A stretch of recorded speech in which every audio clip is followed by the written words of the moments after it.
confident in the ability to respond from a challenging game last time out. Iowa State won the toss and chose to defer from the home of the Chiefs, who will play here in less than 24 hours. It is Kansas with the football first, and a strong return for Trevor Wilson of 22 yards. And so on comes the Kansas offense, and that means not just Jaylen Daniels, but his running mate Devin Neal, who's on the verge of history. Went to high school at Lawrence High School, just a couple miles away from campus, and today he is 7 yards away from setting the all-time Kansas rushing record. What a path by him. It was great talking to Coach Leipold. He said he's an ambassador for life at this institution. Chose to come on back like you referenced. Expect them to run the football a ton, and that always goes through number 4. Coaching staffs that have faced off a lot over the years, and here is Neal. First carry of the game is the record setter. The young man who grew up in Lawrence has just become the king of the Kansas rushing record books. We're in an era of college football where you don't always stay home. You don't always stay for long when you have the success like Devin Neal has. And look at that, take a screen grab for the rest of your life. Devin Neal, the real deal, and now at the top of the record book. And he puts his team in midfield. So Daniels looking to throw, and that's going to be short of the intended receiver, Devin Neal. So Daniels just turned 22 before Halloween during the bye week, but this is only his 30th career start. He started his first game as a 17-year-old, and he's starting to find his groove in the last 3. Yeah, I mean, he's a dynamic competitor. We had a chance to spend some time with him yesterday after practice, and at times throughout his career, and especially this season, he's tried to put his team on his back, and sometimes you can do a little too much. This game, as we referenced in the open, as much as taking what this defense gives you, a little triple option to kick it off. And Neal keeping it, and that is immediately stopped by Miles Mendezoon for no gain.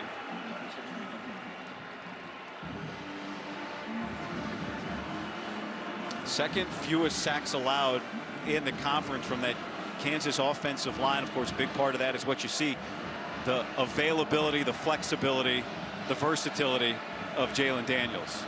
Well, here on a 3rd down, it's going to be Daniels to Luke Grimm. He's a captain. He's a senior as well. They love finding this man the football.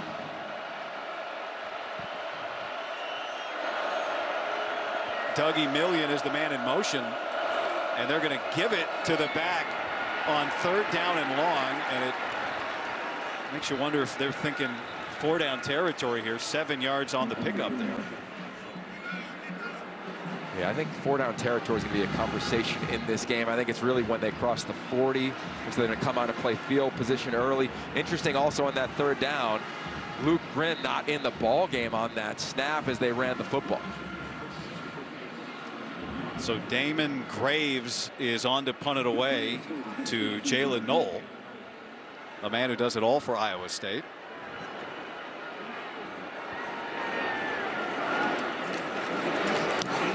Wind could play a factor today. It looks beautiful, but down on the field before the game, a lot of cross breeze. You can't do it more perfect than that. All the way down to the 1-yard line from Damon Graves. This game, these teams, I think they're really tight talent-wise, guys. This game's going to be one of the margins. Special teams is that margin that often gets ignored. Field position in this battle early on, beautifully done from KU special teams, putting him inside the 1. Quentin Skinner is the man that downed it. Now here comes Rocco Becht. His dad, of course, played at West Virginia, a long NFL career, but played here for the Chiefs in his last year in the league. And so Rocco in a familiar place, but in a tough position. And he uses those strong legs. I know you talked to him pregame, Yogi. He's been at the squat rack, and he gets his team some breathing. Yeah, and he loves this offensive line. And whenever it's short yardage, they just run the quarterback sneak. You'll see that throughout this ballgame. You also see that man highlighted, Jalen Knoll, a lot as well from Kansas City, a Chiefs fan and an opportunity to play in this game. He'll get in once they get outside of the tight red zone, backed up inside the 5 here. And they'll hand it off. And a flag comes in. Carson Hansen got the carry. I think it'd be a false start on Iowa State. And again, the margins, right? Self-inflicted negatives. Start, number 84, offense. That penalty will be enforced half the distance to the goal line. Second down. Yeah, Iowa State traditionally, especially this season, they've been one of the least penalized teams in the country. Last time out, they really struggled. And I think when you're backed up, you got the band right behind you, it's early in the game, you're trying to get back on track. That's a self-inflicted negative. And remember, Benjamin Raymer, the tight end guy, unlikely to go today as well for them on the edge there at the end position. Carson Hansen still the back. And he'll get the toss. And he gets a big hole, and this will be very near. It is a first down. J.B. Brown finally tracked him down. It's a nice play coming out of the pistol with a fullback, and it's a quick toss, but it's downhill. A lot of times you see those tosses, guy, and you're trying to get to the edge, try to get downhill immediately and work your way outside. Look at that stiff arm, using the momentum of the defender to propel Hansen forward. And Hansen's been banged up a little bit, looks pretty good early in this one. Yeah, Abu Sama was the guy that really played well late last week in the loss to Texas Tech. Expect to see a lot of him today as well. Becht on the money to Jaden Higgins, that 1-2 combo, and that's a 10-yard pickup. Higgins and Knoll, there's no secret about what makes this Iowa State passing game go. No, and they've gone up against this Jayhawk defense a few times now. The big thing with the Kansas front, they like to move a lot pre-snap. These linebackers going to be very active in this ball game, and they love the guys outside of corner, Kobe Bryant and Mello Dotson. So keep an eye on that. The snap count, the cadence. A quarterback for Rocco Becht, you want to get a beat a little bit on where this defense is going to slant to. Abu Sama on the play action, and it's complete over the middle to Knoll, and another chunk play for this Cyclone offense, 16 yards. This is impressive. A little RPO. You'll see the safety, Marvin Grant. He'll come in, he'll bite on it right there inside, and bam, it's a slant right behind him to Knoll as they go hurry up. Becht looking. Goes to the sideline, good coverage, and unable to bring it down is Jaden Higgins, but a flag comes in. He was battling with Kobe Bryant, who might have done a little too much. Well, it was a nice route, a little double move from Higgins up against Kobe Bryant, to your point.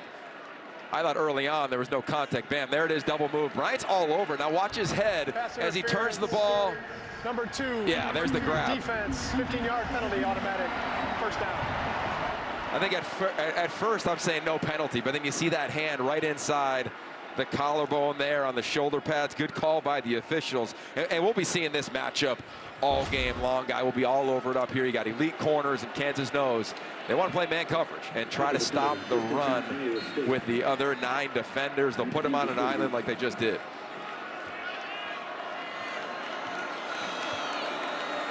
Hansen back in the game at running back. And he's going to get it again. And a big hole, and another first down. 16 yards again on the pickup. Tell you what, Gerard Hufford, the center, does a really nice job. And again, you'll see Hansen just put that foot in the ground. Bam, cuts right behind his center and his right guard. Beautiful job there, getting downhill. And here comes the tempo again. And back to the ground, feeding Hansen. And he's able to get another good pickup. Okay, so Iowa State, guy, they've got 3 different tempos within their offense for the most part when you study them on tape. This part right now for them is you'll see them kind of do a little muddle huddling. They'll get the play call through the headset, and they want to try to assess what the front is, especially down here in the fridge red zone area. Is Kansas going to move this defensive front? And you see everybody looking to their sideline. They're all getting little checks here in this area on the field. There's the audible. Good protection. That cuts it loose. Knowles got it. Touchdown, Cyclones. A 99-yard march with splash plays all over the field.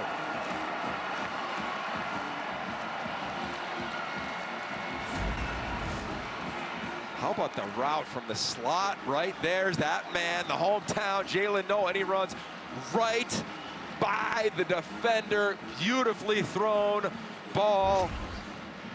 If you were going to get back on track, I think you'd identify number 13 and say, let's follow his lead. That is how you respond coming off a challenging loss. Kyle Conrady with the point after. The full length of the field for the Cyclones. No problem. Big game, big response. Statement from this Iowa State offense. A drive that started inside the 1-yard line and included a penalty. over 12 yards per play. And that is history for Rocco Becht, his 13th straight game with a touchdown pass, which passes Brock Purdy for the most in school history. Pretty cool. Yeah, that's pretty good company there. Matt Campbell told us this week that he said, like, last time we played was a blip in the moment. Wanted to find out if that's who his team truly was, or was it just a blip? And so after the touchdown, Kansas, they punted early in the game with its second offensive opportunity against an Iowa State defense that is #1 in the league and top 10 in the nation in scoring. They just give up 15 points per game. So that's what Jalen Daniels is now stepping out to face again. Yeah, and they've got a unique scheme. Keep an eye in the middle of the field. Number 17, Bo Freeler.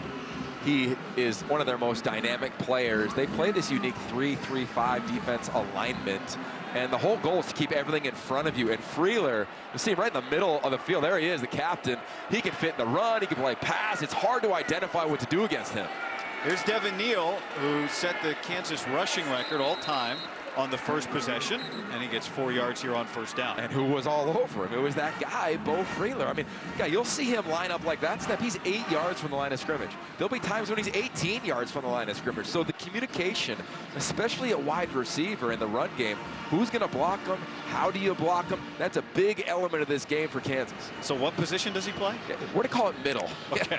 Middle, safety, hybrid. I mean, he's just the absolute key to this defense, now playing deep safety. Daniels all the time in the world, and that's on the money. Luke Graham all the way for a Kansas touchdown. 70-yard answer.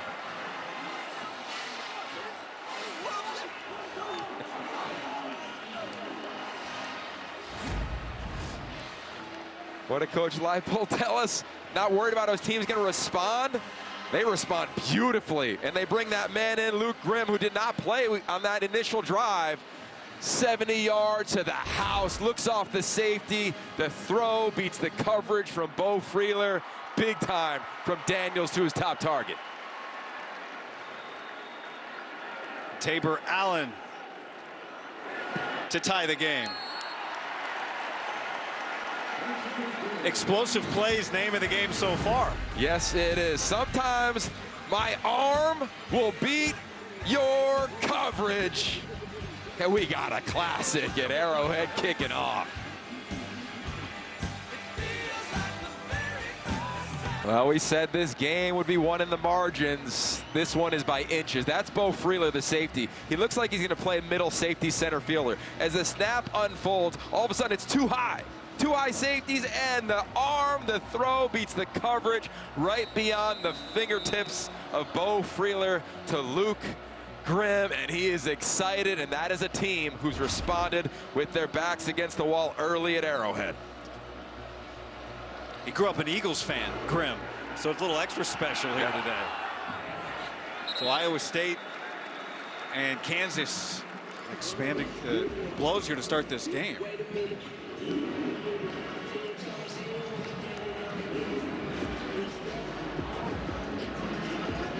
So Rocco Becht, who just led the great drive.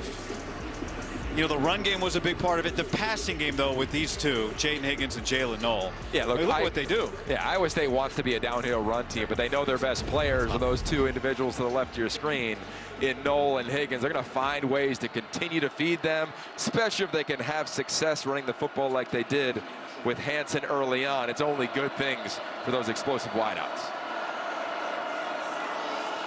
They'll hand it off to Knoll. 12 yards of play on the opening drive. And now they little something different here to start this one. Yeah, look, offensive coordinator Taylor Mauser, he likes to script early plays, and now you got like a traditional drive. You're not starting at your -1 yard line. You got good field position. You see them early on now trying to find some tendencies from this KU defense. What are they going to do when they motion a receiver into the backfield? Now what are they going to do in this formation? 3-by-1, 3 receivers, and a tight end to the top, 1 wide out at the bottom.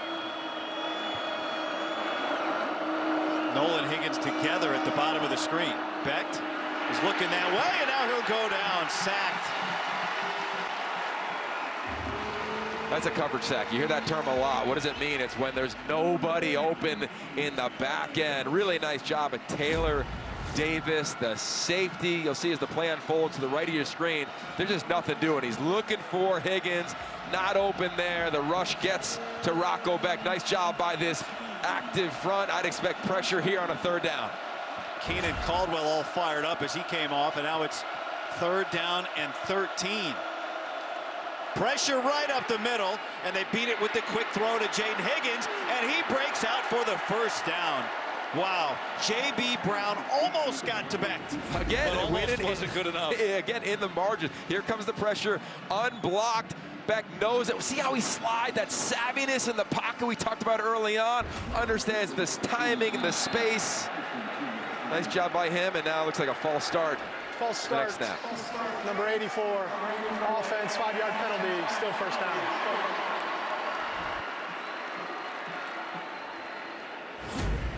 Go back, check out that previous play. Sometimes when you're playing quarterback guy and you're going to set up a screen, you know you're going to take a shot. He does that, and again, it's that subtle movement by him, feeling where the defense is coming and understanding the deployment of the rush. Got the ball out. James Neal, that big left guard, led the way. And so 1st and 15 after the penalty. We mentioned it. 2 penalties now for Iowa State, one of the least penalized teams in the nation, going into last week when they committed 8. And now flags. Delay a game. Offense, 5-yard penalty, still 1st down.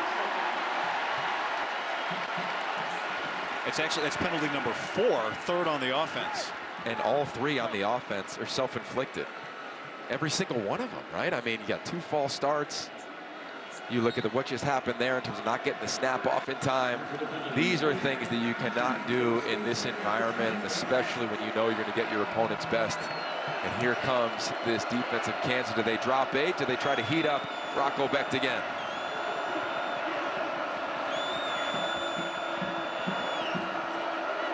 They bring 4, and Becht just checks it down. That's Knoll running with some space to make it about a 2nd down and 12 coming up after a pickup of 8. So much of playing the quarterback position, especially when the stakes are a CFP or the stakes are a postseason berth, is you got to pick and choose when to take your shots.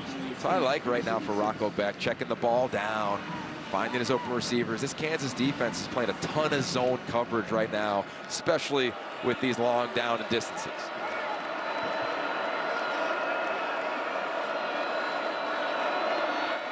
They bring pressure, and Jalen Jackson gets tied down by J.B.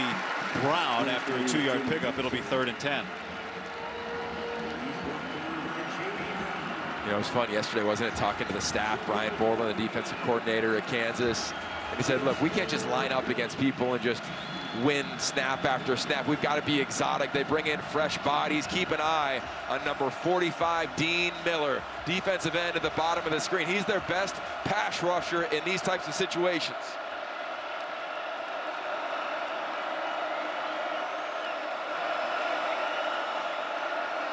Becht gets it out quickly, but behind Higgins, a little miscommunication, and Iowa State will have to punt.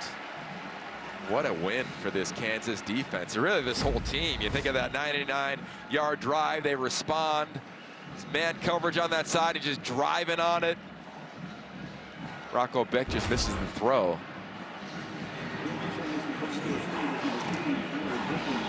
So after that great first drive, Iowa State will punt it away. Trevor Wilson is back deep off the foot of Tyler Perkins. And he'll fair catch it around the 10-yard line. So after they were tested on that first drive, the Kansas defense second chance came to play. Wins, what's your point differential going to be? It should be minus 50 or minus 60, not plus 48. And it just paints a picture of how close and yet how far it feels like at times things have been for Kansas.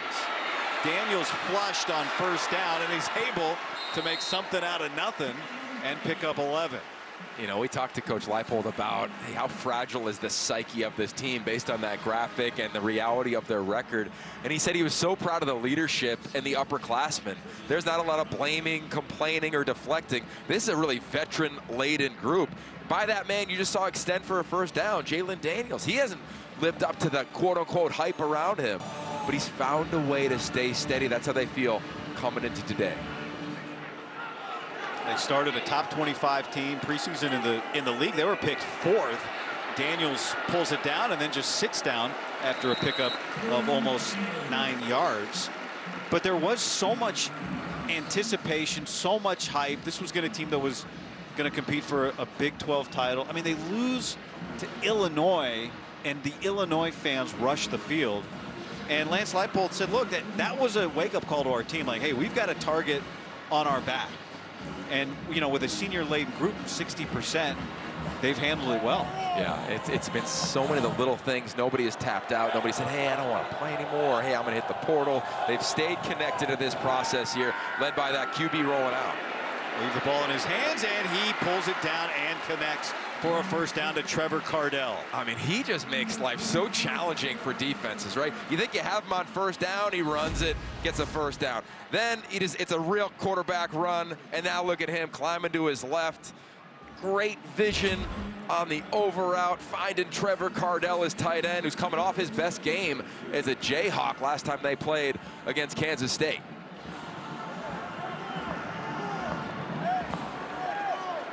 Already a 70-yard touchdown pass in this game from Daniels. And now he's going to flip it around the end to Torrey Loughlin, who gets back to the line of scrimmage. No gain. Yeah, I think so much of this game, right? Just try to play quarterback on this snap here. You're trying to assess you're Jaylen Daniels, Bo Freeler, and where he's aligning. He's at 7 yards from the line of scrimmage on the previous snap. And he moves so much. That's what makes it so challenging. So for Jaylen Daniels, is he going to audible? Is he going to change the play? He's going to let it roll. Look at Freeler now. He's about 7-8 yards from where the ball is. Play action pass opportunity. Coming on pressure. Daniels escapes it. And on the move, he heaves it. And it's caught by Quentin Skinner. Good luck. I mean, he's assessing where Freeler is every snap. That was a spy. Freeler was following Jaylen Daniels, saying, you're not going to beat us again with your legs. See him just hesitate there. No problem. I'll just pull on up and find this weapon, Quentin Skinner. Beautiful corner out, thrown right to the sideline. Yeah, man, first down indeed. He's been a big spark the last couple of games. He's got 3 touchdowns the last 2. Skinner has been on fire, and now it's first down after another huge passing play.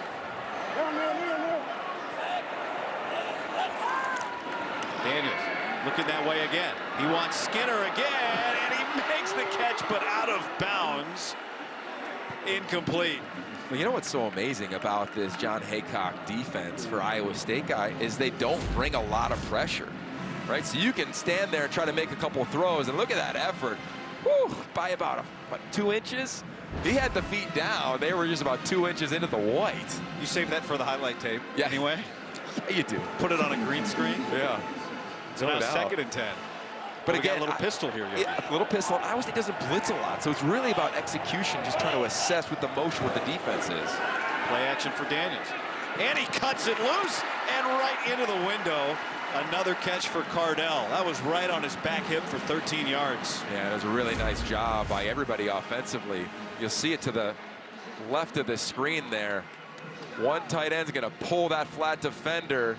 Casey does that. Jared Casey, and then just beautifully positioned on the football again to Cardell. And again, when you're not blitzing a lot, I think you're allowing the quarterback to take a picture pre-snap, and a lot of experience right now for Jalen Daniels. He's got a little beat right now where defenders are deploying to. Now he's going to run the option, and he's going to give it up to Neal, who gets a block from Casey and cuts it in for the Jayhawks touchdown.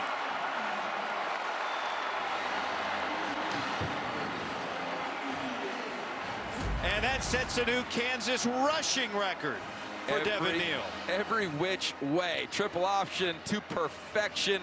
The block, as you referenced, from Casey, the kick out, and then the captain and veteran, the real deal, Devin Neal for 6. And this Jayhawk offense, guy, they have done it every which way thus far in the first quarter of this one. That opening drive punt, a distant memory. Two fantastic but different drives, to your point. A huge splash play to Luke Grimm on the first one, and then feed that man, Devin Neal. A Kansas great and a Kansas lead. Devin Neal, who sets the career rushing record today and the career rushing touchdowns record today. And there's still a lot of today left.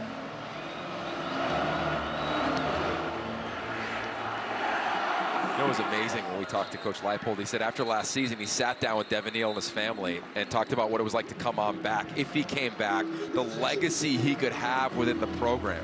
He could and will be mentioned with the other two greats that we just saw on that screen. And just try to paint a picture of how this is going to be way bigger than just what you do on the field, but how you impact the community, the state, the sport of football. And he said, yeah, I'm in, man. And it's great to see him in a challenging season, wins and losses wise, to continue to stay with it and lead this team right now.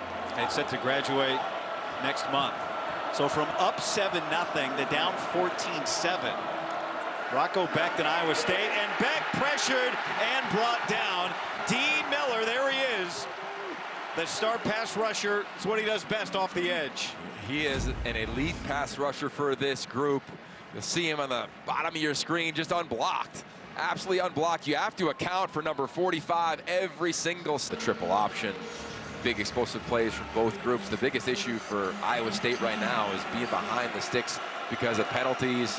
They didn't block a defensive end. They've got to get ahead of it for success. A sack to start this drive, and we start the second quarter. 2nd and 18, and another sack. Becht goes down again. And this defense has been all over him for the Jayhawks. That's Ronald McGee.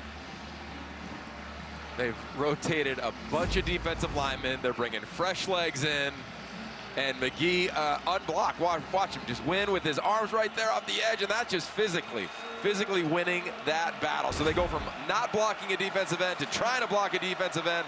2 sacks. Jalen Knoll just shifted out of the backfield on 3rd and 18. And Becht is going to put it in the hands of the tight end Tyler Moore. And this will be 4th and 10, and they'll have to punt again. I'll tell you what, they've done it creatively in terms of blitzes. They've also done it just with effort, based on that sack on that drive right there. So really, you got to tip your cap right here to Brian Boland, the defensive coordinator of Kansas. Really impressive after that early drive. Tyler Perkins out to send it away to Trevor Wilson. And this will send Wilson back to the 22, and he gets tackled after a return of about 3 or 4 yards. A 51-yard punt. Tomorrow we kick off a huge day of football on Fox with a special 2-hour Veterans Day pregame show live from Naval Base San Diego. Then Brock Purdy and the Niners take on Baker Mayfield and the Bucks, or other regional action. It all kicks off at 11 a.m. Eastern on Fox. It's a big game for Matt Campbell, Ohio guy, wanted to raise his family Browns fans, and he said Brock Purdy has ruined all of that. All my kids are Niners fans. Even my wife's a Niner fan now. And Brock Purdy is watching this game intently, I'm sure, with his right guard, Dominic Pooney, who's a Kansas Jayhawk. So we'll find out who wins this game. You know, one of them will be wearing the other team's uniform in practice on Monday. Flags come flying in after that Devin Neal carry.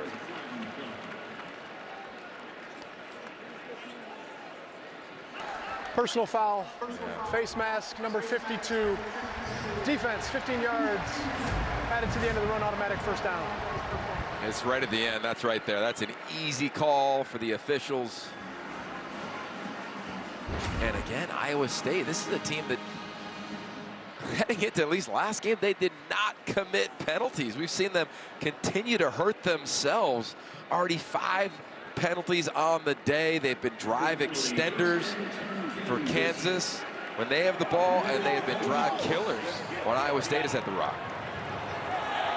Daniel Highshaw, the back, been a little banged up, maybe on a bit of a pitch count. He doesn't take it. It's Daniels who keeps it, and Daniels who flies forward for a pickup of 9 yards. Guy, imagine trying to play defense against this defense right now. You're faking the zone read, outside zone. Watch this. Right as the play begins, he's going to fake it to his back all the way to the right. Nope, you got a tight end. You're going to run the triple option to your left, and then you decide to keep it.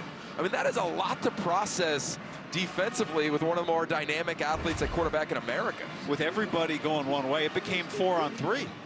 It's like a Jayhawks Tar Heels game last night on a fast break. There we go.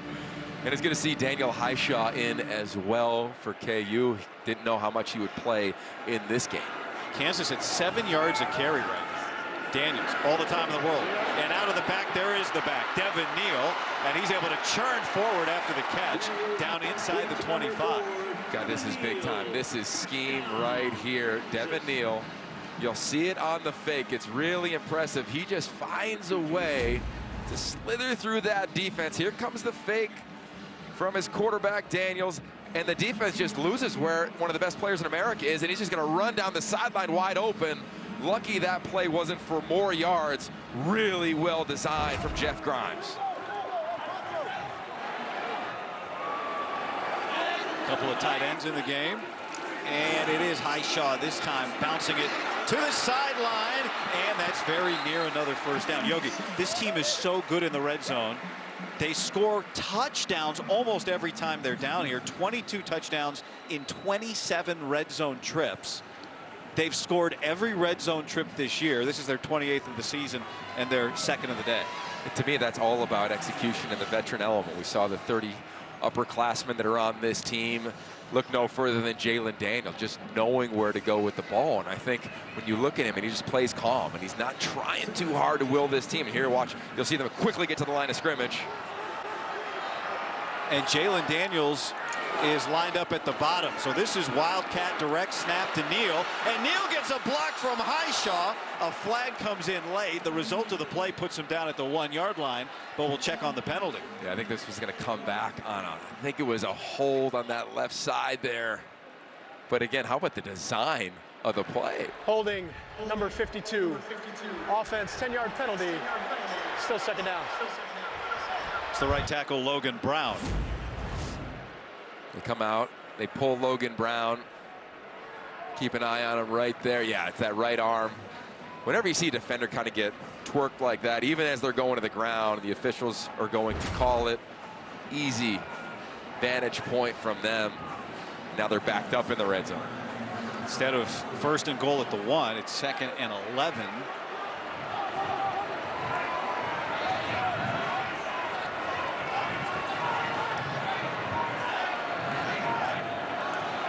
Fumbled snap, picked up, steps out, cuts it loose, end zone, Graham out of bounds. Whoa, we think. Whoa is right. I'll tell you what, we've had 2 of those now where, granted, they're out of bounds, but they were pretty long fly balls, right? That's what you say in baseball. This is impressive. Let's just go to the catch here. Nice job. Oh. Just a toe on the white, ball down, and I just love how he climbs the pocket immediately, eyes downfield the way he goes. Look at the jump throw on a line. Now it's 3rd down, play clock low. Daniels lofts it, wide open, Skinner again. It's an onslaught from the Jayhawks.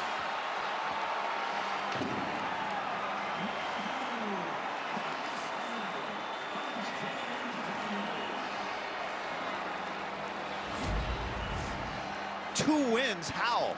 Well, they're going to bring a little pressure. See the corner on a corner blitz. Safety never gets over the top. Number 19, Tayshawn James, never gets over the top. He looks like, where's my safety?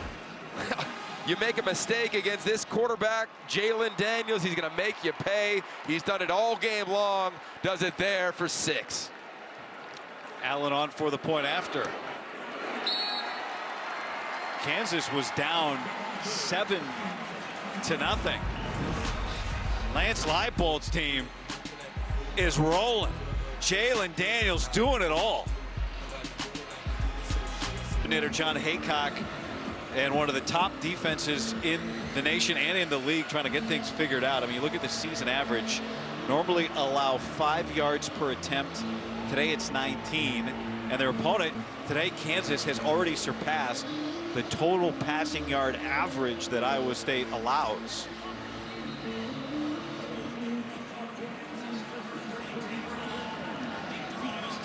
Lance Leipold told us there has been no let up. The fact that we've lost a bunch of close games, our guys have still been ready, and he was telling the truth. So what can Iowa State find on offense? He's been heated up a lot. Yeah, well, that's where I would start, is you got to find a way to protect, because there's been a variety of times, and it's come in a variety of ways. Pressure from this Kansas defense, guy. It's come from guys off the edge. It's come from the interior. It's come from depth. And if I'm Kansas, I'm coming again. Blood in the water. Let's bring heat off the edge. Let's see if we can win just these one-on-one matchups, but also keep an eye on these inside linebackers. They love running a blitz where one goes one way, they form a little X with the other one and try to get into the backfield. Kansas was trying to call a timeout there on defense. Prior to and they got prior it. to snap, Kansas called their first charge timeout. 30 seconds. So 1st and 10 coming up for Iowa State. Kansas didn't like something there on defense. Tomorrow is stacked with elite women's college basketball on FS1. First, number 11 Duke meets number 18 Maryland at 1 Eastern. Then at 7, watch Hannah Hidalgo and number 6 Notre Dame take on Purdue. Tip-off starts at 1 p.m. Eastern, only on FS1. The first drive for Iowa State, you thought they'd be the team that was putting up 21 points in the first half. They have struggled since, and they even had a penalty on that initial 99-yard drive for a score, and you're thinking, okay, here comes the CFP caliber team. Since then, it has been self-inflicted. It's very unlike a Matt Campbell team. They have really hurt themselves, but they, I believe, have the character and resiliency to settle down, but they need to find a way to get Jalen Knoll back involved in this game. Here's Sama. And he's got a head of steam and a first down. Strong run from Abu Sama of 12 yards. The second half in their most recent game was probably his most complete game of the season. Sama runs so physically imposing. You can't just tackle with the first guy. He runs through arm tackles, and here's a little bit of tempo. And they'll give it back to Sama. And Sama with another nice carry, tackled by DJ Warner after a pickup of 5. And they felt like they could run the ball a little bit coming into this ball game. I think just they haven't really found any sort of rhythm, and that was the #1 goal for Matt Campbell. As you see all the players looking at their wristbands, here comes tempo again. Again, they've got a variety of different tempos. This is one where you look to your wristband, line up, and go.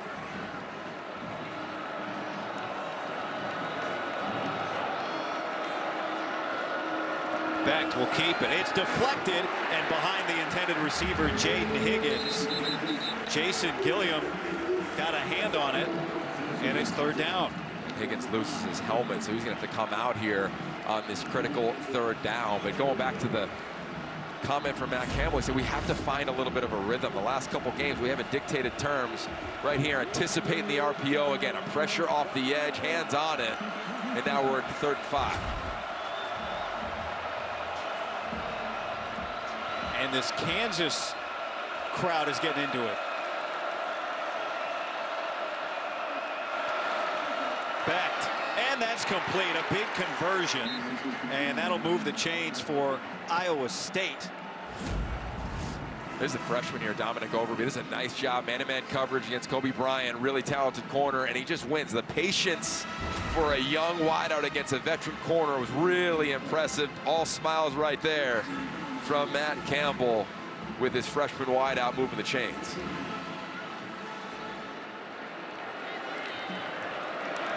Couple of tight ends.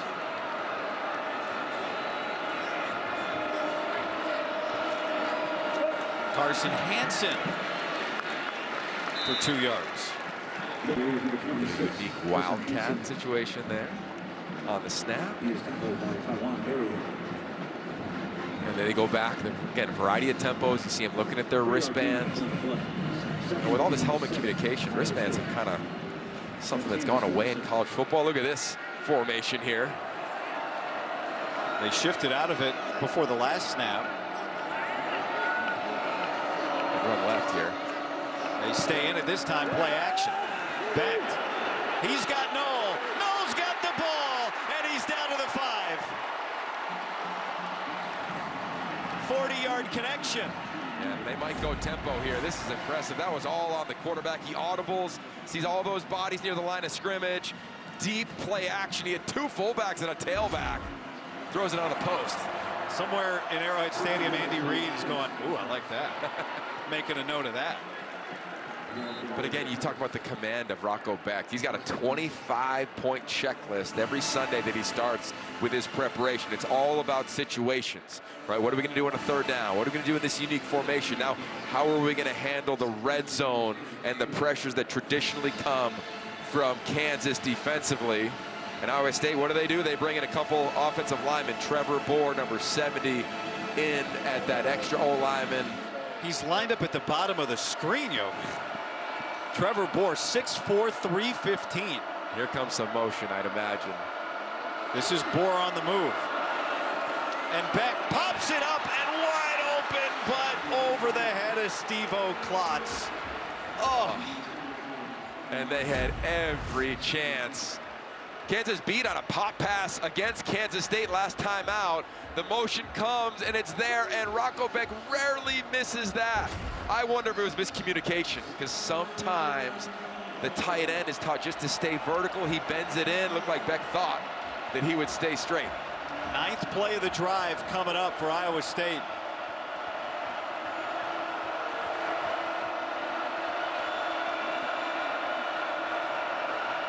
Here comes pressure.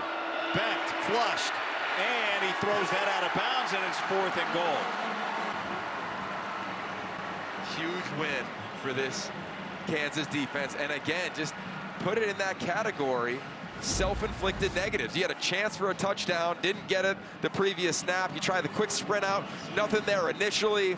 Trying to find something on the sideline, just ran out of room. This Kansas defense has been resilient in this ball game. Kyle Conrady for the 22-yard attempt. He's perfect in his career from inside of 40 yards. And he drills that. Well, after 21 unanswered from Kansas, Rocco Becht hits Jalen Noel on a big explosive. But the Kansas defense holds strong after this miss in the end zone, and the Cyclones just get through it. Incredible. And so for this year, all the league games for Kansas have played here at Arrowhead Stadium. A return for Wilson, and a good one out to about the 24. This is in fact part of 3 games in 6 days on this playing surface, because the Chiefs played here Monday night. They're going to play again here tomorrow. And it's great for the Kansas fans, and as we've seen today, plenty of Iowa State fans making the trip as well. Dylan Downing down on the field for Kansas on the return. And he gets a hand as he's able to get up and walk off. Let's take another look here, Yogi. You see the return there. Looks like there's just a collision. A lot of times that happens here on these returns. Hope he's all right as he walked off, to your point. I think just another note in the facility, Lance Leipold was so specific about it, saying, hey, let's make sure we do the locker room and weight room first so the veterans on this team can experience something, because they were a part of this program and the excitement around this, allowing this new stadium to be rebuilt. Jalen Daniels throws behind Luke Grimm, incomplete. How do you adjust now after Daniels and this offense have just dominated their last 3 possessions, if you're the Iowa State defense? Well, I think the biggest thing, and this is not a high pressure defense, take a look at one of the very few misfirings. I like just the casual approach, and then you turn on the jets a little bit, just missed there on the throw. But I think for Iowa State guy, I think it's all about this middle safety, Beau Freeler. You see him lined up again around 9 yards. Change that pre-snap look. Devin Neal gets that carry 5 yards. It'll set up 3rd and 5. Yeah, and when you ever talk to any coaches who go up against this unique scheme at Iowa State that has really become a thing around the country, people study this scheme because it's had so much success. They always say the biggest challenge is you don't know where that middle safety, Beau Freeler, is going to align, and it makes it such a challenge for how to block them from an offensive line standpoint, wide receiver, or the quarterback. You don't want him to be lost in your vision, especially on a 3rd down. 3rd down and 3. This would feel like a huge win for this Cyclone defense if they could get off the field here after 3 straight big scoring drives for Kansas. 3-man pressure. Daniels all the time. And he has Skinner again down the sideline. Skinner can't be stopped today. A dominant performance from Quentin Skinner and another huge play. Well, when you're playing this type of defense, Beau Freeler's just playing in the middle of this defense, and it's kind of like you're playing against 10 guys sometimes because he's not in the deep back end as a safety. There's no help over the top. Miles Purchase just gets beat on a go route. I think he's expecting a safety to be over the top. Nobody's there. See him looking back like, hey, where are you? Where's any help? No help there, and another explosive play. 62 yards on that pickup, and Kansas is right back into the red zone.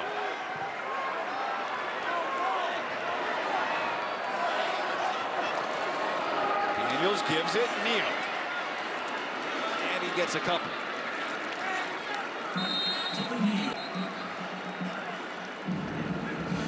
We talked about the adjustments, right, that have to be made sometimes. You do it within a drive, and I think that for Kansas, they're saying, okay, Beau Freeler, you want to play a little bit of linebacker, you want to play a little spy, no problem. We'll take advantage down the field, and we'll send 4 vertical and really stress your back end. That's what they did on the explosive play. See if they could punch it in inside the 5.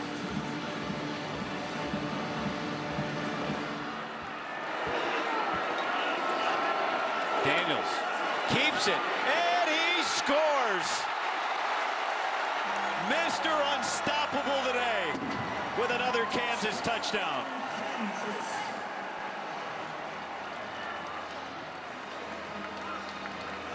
Didn't it seem like yesterday he had a little edge about him? Like, hey, people have written our team off a little bit, but look out against the ranked Iowa State program. Triple option.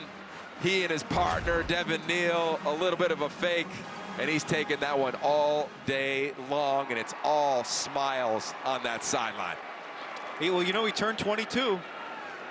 He's a vet. He's a vet. Yep. Well, they've weathered a storm of a season, and now the Cyclones are trying to do the same.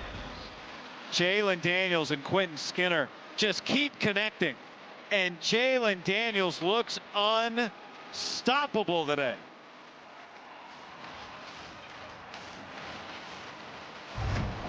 Touchdowns on its last 4 drives, and they just answered an Iowa State field goal with the Jalen Daniels touchdown run. We spent so much time talking about the Big 12 race for Iowa State. The college football playoff lost their first game last week against Texas Tech. And I know sometimes it sounds crazy when you look at a 2-win team into November and you go, well, maybe they could make a bowl. But tell me this team doesn't look like it belongs in the playoffs. Yeah, they've done a nice job. Let's go back and look. Excuse me, Yogi, go ahead. At this big catch. And to me, you see Beau Freeler in the middle, and also we see safety number 4, Jeremiah Cooper. Freeler's going to spy the quarterback, Daniels, but he's not really doing anything on the play. He's not a deep safety. And I think Cooper's job is potentially to be that deep half safety, but he gets influenced by the receiver down the seam. Beautiful job from Jalen Daniels seeing what Freeler is doing, how the safety Cooper was attached to the wideout down the seam, and he ripped a hole shot to Skinner again for a big play. Abu Sama has to go backwards to try and go forwards, and he never does. He gets swarmed, and another negative play created by the Kansas defense. Jeremy Robinson was all over it to start. Well, look, you're thinking if you're Iowa State, you're like, all right, we're going to run the football. We got to slow down this pass rush, these edges. nothing doing there. And you can't just start dropping back because this defense is coming with such creativity, guy. On the last 2 drives, they're finding ways to get into throwing lanes and getting into the backfield of Rocco Beck. You saw Jeremy Robinson there on the bench. He created that loss, but he's also a little shaken up. So he's off the field on 2nd down.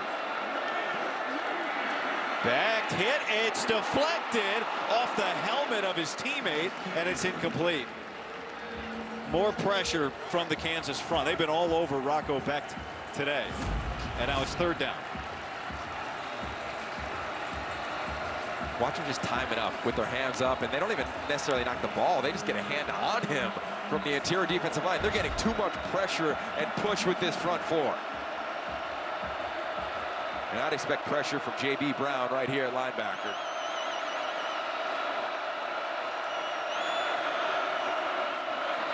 Brown creeping up. Beck throws the other way, and it's broken up by Marvin Grant. The transfer from Purdue. Part of a really experienced secondary in Kansas. Yeah, a nice job there. 2 deep safeties, and just kind of manned underneath. Grant is sitting on this route. He moves about 2 yards, just squatting on this route, not allowing anybody to get to the sticks, all over it. That was a dangerous throw from Rocco Beck, and right now, this offense does not look very confident in this first half. One great drive and not much action since. It'll be good starting field position for Jalen Daniels, who's picked something he hasn't done today. Well, his command to me is really what has stood out. He is throwing not with tremendous urgency, but tremendous command. And you look at the location of the ball, understanding how this defense is being deployed. And he's gone against this defense a few times in his storied career. You add in the triple option, the quarterback run game, how he extends plays. And right now, Iowa State has no answer for the captain, the 5th-year quarterback, Jalen Daniels. Started his first game against Baylor as a 17-year-old. Starting his 30th today as a 22-year-old. And he's going to give it on 1st down. And Highshaw with a great run. 1 play, 13 yards, and into Cyclone territory. Okay, so watch Bo Freeler here. He's going to say, okay, I see run. I'm going to go get the run. You'll see him to the right of your screen. As he drives, he just gets picked up by the wide receiver. That's a beautiful job by the wideouts. You have to understand, that's Lawrence Arnold, beautiful driving, but having an eye on where that middle safety is. We talked about that's the challenge. Who's going to block them? Kansas all over it there on a 1st down run. Both tight ends to the right for Daniels. Pumps, sideline covered, and incomplete. The coverage there on Lawrence Arnold was from Darian Porter, and it's now 2nd down. It's going to be interesting here if I'm Kansas. To me, because Iowa State's getting the ball to start the 2nd half, I'm trying to have the ball last year. We often talk about the middle 8. Kansas has struggled in the middle 8. They've allowed 52 points in the last 4 minutes of the first half, or the first 4 of the second. So I'm trying to work the clock here if I'm Jalen Daniels. He's going to keep it.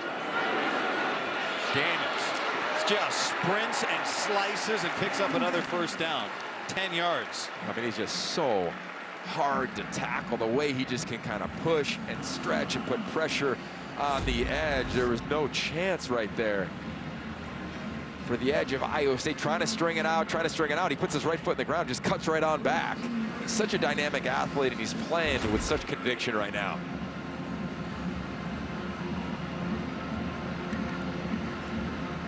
Look at that. It's over 7 yards a carry for this Kansas offense right now. And for Daniels, a big part of that. He's got 6 carries for over 40 yards. And he'll give it to Highshaw this time, and that play gets blown up. And credit to Highshaw for finding a way to get a yard before he's finally tackled by Tayshawn James as the clock ticks toward the 2-minute timeout. That's going to take us here to this 2-minute timeout. See if Kansas can find success. And for Iowa State, this is a huge drive leading into the half. 2-minute stoppage here at Arrowhead. Lance Leipold said, my guys have not given up. Lance Leipold looks like he knows what he's talking about. His Jayhawks have control. Stand out as well. You know his playmaking ability, the ball placement, but it's really the decisions. We've seen at times late in games when they've been tight where he's just trying so hard to will his team. He's such an elite competitor. He's taken exactly what this unique Iowa State scheme is giving him, and he's having his way every way in the first half. 2 passing touchdowns, 1 rushing touchdown. And it's second down. Bobbles the snap, was able to get it back into control and pick up a first down. I mean, right? I mean, you think you got him. You think it's a negative play. And he just has this ability, again, anytime things look a little murky, he's got such confidence in his own ability to extend the play, utilize his legs, keep his head and his eyes up looking downfield. And for a defensive coordinator, you're just constantly stressed going against this guy. Yeah, of course you're stressed. Lance Leipold told us Jalen Daniels doesn't get stressed. He keeps his cool. He's not overly emotional. He's a great leader. And that served them well throughout the ups and downs of the season. 5-1 score losses. And also when the snap isn't played, as Highshaw gets bottled up, 2-yard loss there. And it's now second down and 12. That's a really nice job by this Iowa State defense guy. Bo Freeler, again, the key to this defense. He decides, looks like he's playing run. All of a sudden drops to the middle of the field, really deep safety. I think Iowa State is saying we've given up way too many explosives. They do not often give up a ton of explosives. In fact, the least in the Big 12 coming into this game, they've allowed 20 yards or more. They don't want to give up any more. Daniels on the move. And that's through the hands of Luke Grimm. Would have been tough on the sideline. And it's 3rd and 12. You know, you can see the adjustments here from John Haycock. They start doubling receivers, utilizing Bo Freeler to double a receiver down inside, the red zone down the seam. So here we go on a 3rd down. I'm finding a creative way to get the ball to Luke Grimm, the wide receiver, the playmaker. Had a pretty good game thus far. Hasn't had a drop on the season.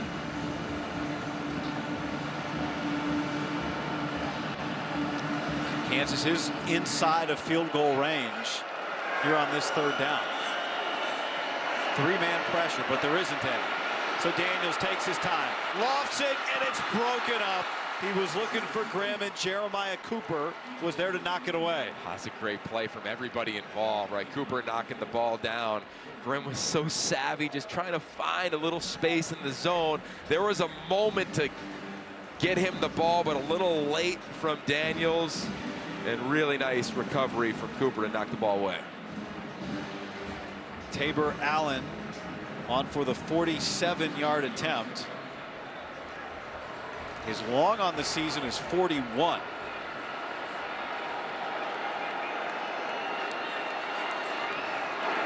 Out of the Graydon Addison hold. And he got it.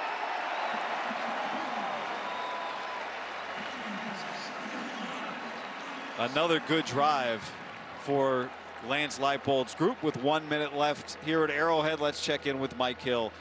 So far in this first half, Skinner has catches of 32, 24, and 62 yards. He's probably saying I was open on that one too. Yeah. like every one of the wideouts, right? Me included.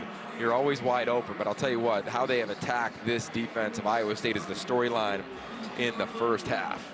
Meanwhile, J.R. Singleton, an unquestioned leader of this Iowa State team, giving his defense a talking to there on the sideline.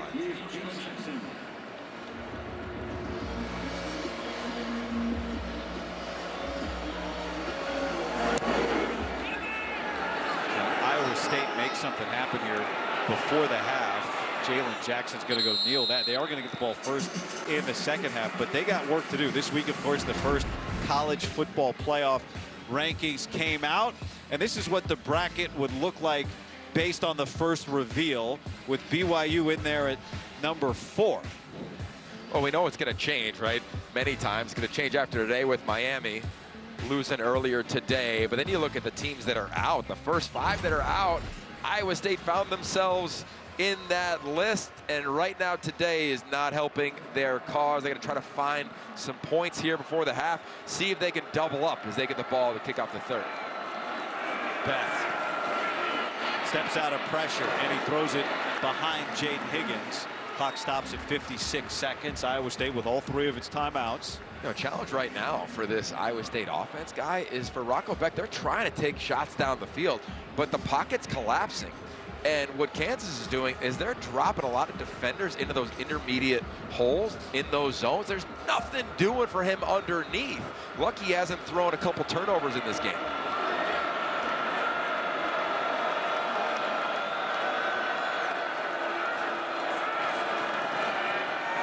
Beck gets it down to Hansen, and he's going to cut it upfield, gets the first down. And so the clock stops after the 16-yard pickup while they move the chains. And Rocco Beck is masterful in this 2-minute situation. You see him communicating easily and efficiently, barking out the protection to his offensive line. Looks like we got a timeout. Don't forget, we just saw Mike Hill tell us what was coming up on the State Farm halftime. What's just an awesome day. You wake up today, you look at the schedule of college football. It just looks incredible. Matt Campbell trying to figure out, after using his first time out, how do we get down, score? Mentioned to get the ball Iowa first in the second half as well. Has called their first charge timeout. 30 seconds in length. Game clock operator, please reset the game clock to 46 seconds, please. 46 seconds. Big Noon was in Lubbock this morning for Colorado Texas Tech, which, by the way, if you saw the pregame, Coach Prime was fantastic. He was in as prime expected. form. But they're trailing right now by a couple of scores. Of course, BYU tonight against Utah, and truly throw out the records, right? Well, I think it's a great example of what this league has been all year. 51 seconds, please. 51. I mean, you look at the standings coming into today, they were basically upside down from what the preseason predictions were.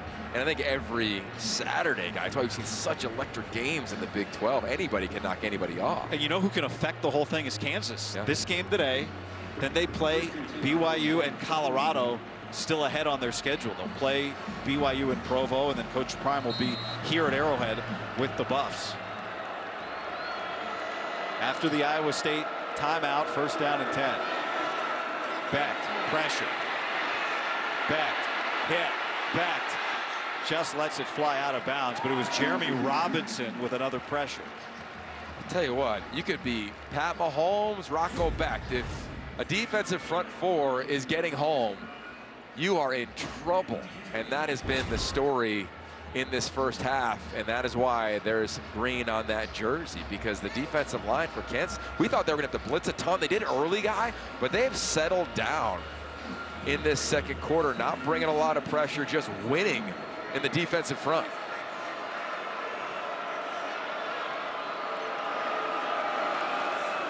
Quick throw to the sideline to Higgins, but he does not get out of bounds, and the clock keeps rolling. And now Iowa State will take another timeout. Iowa State has called their second charge timeout on the clock. Game clock operator, please reset the game clock to 37 seconds. 37, thank you.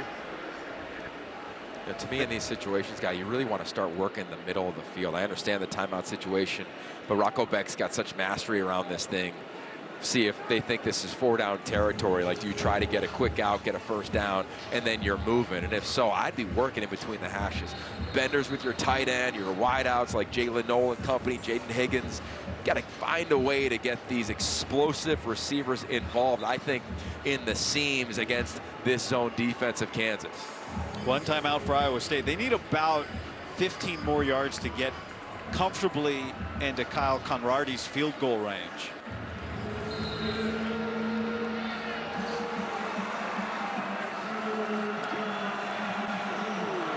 Third and 4.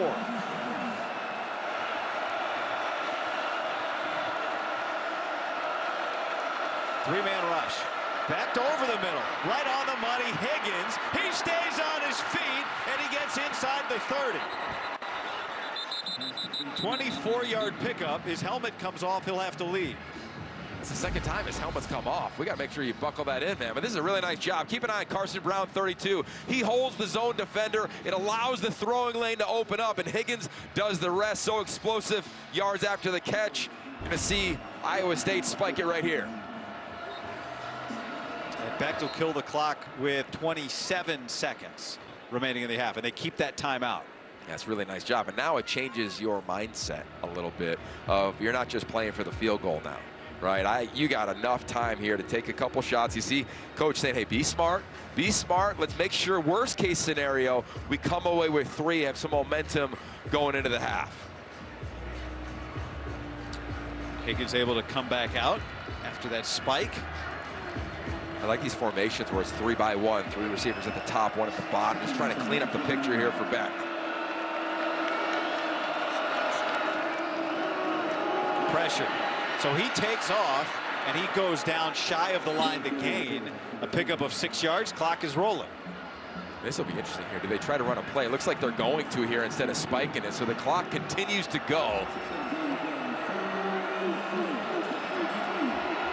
That's 12 seconds right there. Quick throw to the sideline and getting out of bounds. Noel. Ooh. Playing with fire, and it worked. Yeah, well, look, on one hand, you're saying, oh my gosh, why are you hustling the line of scrimmage and spiking the ball? You have a got to know timeout. the down and distance, number one. But you have a timeout. You have a timeout, and you're saving it for worst case scenario. So overall, net, really nice job in terms of handling the play clock with the plan that Matt Campbell had with the down and distance and the situation where the ball was. They got the ball with 1 minute and a second. And now they've got Conrarty on for a 38-yard attempt. He has a make of 22 today. And with a little bit of a cross breeze, though the flags on the uprights look clean, Matt Campbell and his group get 3. And I think if you're him, you're saying, okay, we got a little positive momentum. They got a field goal before the half. They're going to get the ball first here in this second half. Torrey Loughlin is going to return this to try and give some good starting field position to Iowa State, and that's what he does. A return of 31 yards for Rocco Becht, who at the end of the half, we saw that offense start to find some flow. They had the big drive in the first half as well. They're going to open the game. Yeah, they're going to come out giving their absolute best. Really nice job on the tackle there, because I thought that one from our vantage point had a chance to go the distance, but good field position for Rocco Becht. Unlike the first drive of the game where they had to march 99 yards for a score, they get it here. They're going to go to their best play calls on this drive. They have to find a way to protect their quarterback. He was harassed and sacked 3 times in the first half. And this Kansas defense swarms. Blake Harrell there with the tackle of Jalen Jackson, no gain. The biggest thing, if I'm Iowa in the run game or on the offensive front, is you just have to minimize the penetration. Really nice job of Harrell there, getting across the face of the offensive lineman. They try to bring pullers, a little zone scheme, outside zone, nothing doing there. And I think at some point here for Rocco Becht, they're going to have to open it up a little bit if they can protect and get these playmakers involved. Becht pressured, and he throws complete, snatched out of the air by Carson Brown, the walk-on who thought he might have had a game-winning touchdown last week against Texas Tech. That's his first catch of the day today. Yeah, a little pressure, but also zone behind it. Really nice job from the walk-on. Nice play here, and again, finding the holes in the zones, guy. Becht, soft touch to his tight end, and that's Gabe Burkle's first catch today. He is slow to rise. He got popped, a pickup of 7. Remember, they're already thin there. Benjamin Bramer not going today at tight end. Burkle is a big part of this offense. Had a career-high 4 catches last week in place of Bramer, who is missing his 2nd straight game with injury, though he did return to practice this week. And J.B. Brown came in to make that hit from the front with Cornell Wheeler on his back. And so with a 2nd and 3 upcoming and Burkle down, we'll step aside. Gabe Burkle injured before the stoppage. Good to see him able to jog off for Iowa State after a nice catch. So a 2nd down and 3 coming up for his offense. So many fans making about 3.5-hour drive from Ames and the surrounding area for a big opportunity here, and their offense trying to get going here. First possession of the second half, a field goal before halftime for Iowa State. And pressure coming from Kansas. And Beck gets it out quickly to Jaden Higgins, but it only gets a yard. And now it's 3rd down and 2. When you're playing zone defense like Kansas has at times in this game, you kind of want to freeze the tape a little bit after the catch and watch how many bodies go. There's 6 bodies around Higgins. No other Cyclones there to set up this 3rd and 2. It's been a fun weekend for Kansas fans. Had an incredible game last night at Fog Allen, beating North Carolina, and now looking for a breakthrough win for its football team today. 3rd down. Hands churning, and he gets pulled back right in the middle of the defense. Cornell Wheeler, the transfer from Michigan, and now it's 4th down and 2. Are you staying with the offense on the field here, Yogi? They are, and they're bringing in some bigger bodies. Tyler Morrow and Trevor Bohr come in as 2 extra offensive linemen. And this is a long 2. They've been perfect on second half 4th downs this year, 7 of 7. They got to get all the way to the 40. You got to go QB sneak, I'd imagine. They've done it so many times. From 2 yards away, they'll hand it here. Bouncing it. Hansen, and he stopped. He tried to get to the edge and came up a yard short. J.B. Brown, the leading tackler for this Jayhawks defense. Well, I thought they were anticipating sneak, and J.B. Brown, he makes the adjustment, and he makes a hit. Heard throughout this stadium. Adversity for Iowa State. This is 4th and 2, and I'm thinking Rocco Beck up the middle. They've utilized him in the run game at times in short yardage. They hand it off to the outside, and J.B. Brown gets blocked by 1, 2 players for Iowa State, beats both of them, keeps that outside arm free, gets a little help from his teammate Taiwan Berryhill, and what a stop. Momentum swing back to Kansas. Are we sure these guys are 2-6 and 1-4 in league play? They're not acting like it, and they haven't all season long, and that credit goes to the head coach and this veteran-laden group. First drive of the second half for Kansas, and just patient and 10 yards. Devin Neal, who's had a record day, maybe 9, just short of the line to gain.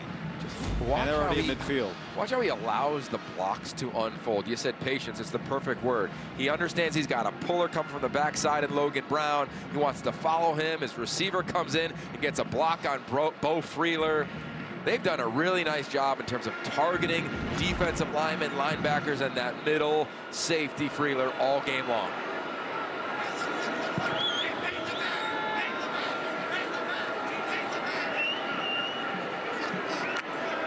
Daniels flips it, and Neal gets a first down, tackled up high by Rylan Barnes. Kansas started the game with a punt, 4-play drive to open the game, and since then it's been nothing but scoring. 5 straight scoring drives, including 4 straight touchdown drives. I think a huge part of that is the jersey of their quarterback, Jalen Daniels, the back of it, not really any grass stains, right? Unless he's wanted to dive on the grass, he has not been hit at all this game. I mean, he's done a really nice job of getting the ball out, reading coverage, dictating terms, and showcasing the command that we all knew he could have. Here comes pressure. He hangs in and delivers a dropped pass. Oh, Leighton Cure had the chance at his first catch in 2 years since Division II football at Fort Hays State and couldn't hang on. Oh, this was big time from the quarterback. Looks like he's going to Jared Casey on the underneath crosser. You see, watch his head to the right, and then comes on back, sets it up to your point, and oh, it just doesn't look it all the way in. And that would have been another explosive play for this offense. So now second down, and it's back to Neal, and he just keeps rolling forward.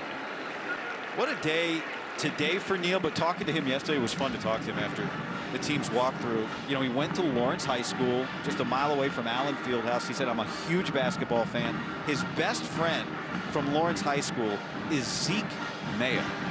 And he said, I'm going to be in the hotel room Friday night, and I'm going to be yelling at the TV. I'm a huge basketball fan. Well, Zeke Mayo His best friend had a career high 21 points, a game high 21 points against North Carolina in the win last night. So much pride in Lawrence for basketball, and of course Devin Neal has brought so much pride for football in his time. And I would imagine Zeke Mayo's doing the same exact thing in his apartment right now. I mean, another patient run. This offensive line is having their way, moving the line of scrimmage, and the balance from the record-setting back is just so impressive. You know, again, another thing he said to us yesterday was not only the pride that he had in the Chesty Lions, which is the nickname of Lawrence High School, but it was also just the pride in this program and why, again, he came back to leave a legacy here with his fellow teammates. Daniels all the time, and just out of the reach of Skinner. Crowd wants a penalty. He had Bo Freeler on him. They've been a big play connection today. He's had 3 explosive catches. Yeah, and his feet just kind of get tangled up with the DB here. You'll see Skinner right there in the slot, and he's just going to run through these zones of Iowa State's zone defense, and you'll see they just kind of click heels. Good not call there from the officials. Frustration there from the head coach, seeing the passion. And now it's 2nd and 10. Daniel Highshaw remains in the game, but Daniels is going to throw, and there is Grimm along the sideline, tied up by Jeremiah Cooper, and then some help to bring him down. A flag does come in on the play. So the helmet come off of Logan Brown, the right tackle. Looked like something happened on that side of the field. Mike Vandervelde. Ineligible player downfield, number 77. Offense, 5-yard penalty. Still 2nd down. It's Bryce Cabledew, the left tackle, who's starting his 47th career game today.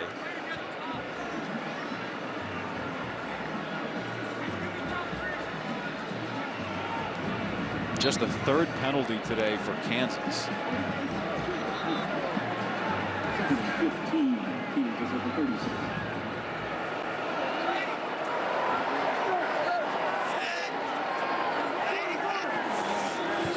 Daniels, right from the Chiefs logo, looking to make some magic. And he'll get back near the line of scrimmage. He was doing his Mahomes impersonation, right? He's kind of sitting back there. He was ready to rip one, but there was nothing doing. And I'll tell you what, it's a nice job by him of not trying to force it, right? The momentum is in his team's way right now. You see he wants to rip it right there to one of his top targets on the crossing route. Good job by not throwing it. Really nice coverage, staying on top. Again, this defense of Iowa State's given up a lot of explosives, but it's predicated on playing a top-down style of defense. Having a roof over the top of any of those deep shots. Haven't done it perfectly today, but a nice job on that snap. 3rd down and 12. Daniels. What does he want to do? He wants to connect with Skinner again. What a 1-2 punch those two have been. A 17-yard reception. Well, Iowa State's not a heavy pressure team. They might start thinking about bringing a little blitz because he is cooking steaks back there. Watch Daniels. Nobody near him. Staying it within the integrity of the pocket and then just rips it to Skinner. And these receivers, guys, are running through the zones. And when wideouts have that type of freedom and you have that much time as a quarterback, it's only going to lead to explosive plays. Daniels shifts out, and so the Wildcats snap directly to Devin Neal, and that gets no gain. That catch, Yogi, for Quentin Skinner of 17 yards is his shortest catch today. He's got 4. And a player down for Kansas is Cabledew, the left tackle. And this is a offense for Kansas. You want to talk about explosive plays? They haven't had a lot this season. 10th in the Big 12 this year in big plays, chunk plays down the field for 20 or more. Today they are having success when it comes to big plays down the field. 32, 24, 62, and 17. Those are the yardages of the 4 catches for Quentin Skinner so far today. I mean, this is without a doubt, this is the game that everybody thought they'd see on a weekly basis from this Kansas team. Preseason, a top 25 team. I mean, they were top 20 week 2 going to Illinois. As Cable remains down, over 400 yards of offense. They'll get a little help to get to his feet. And this is a tough thing to see given how much he means to this program and this offense. A true leader within that facility. Today's his 48th start of his career. He's done so many things. Played on the right side of the offensive line, move over to left tackle. Really a unique athlete too. He's a hooper in high school, played baseball, and really one of those veterans that we talked about earlier in the game that has allowed this team to stay so positive amid a challenging stretch this season. And really in the bigger picture too, Yogi, right? Built this Kansas program into what it's become in the last 3 years. What an athletic play from Neal. A wild pitch, and they're able to pick up 7 yards. There's a lot of trust between Jalen Daniels. You think they've done this Devin Neal a few times, man? I mean, if you were going to criticize anything from Daniels, this would be, hey, man, not a great pitch. You could do a little better, but you're okay. You got number 4 there. Just one-handed, casual, grab it, put it into his right arm to have a little bit of a weapon as a stiff arm, and away he goes.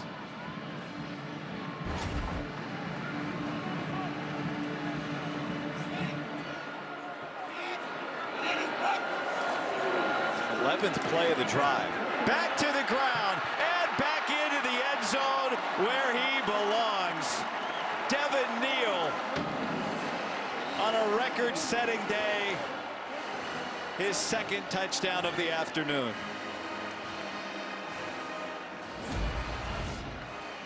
How about Bryce Foster, the center? Keep your eye on him.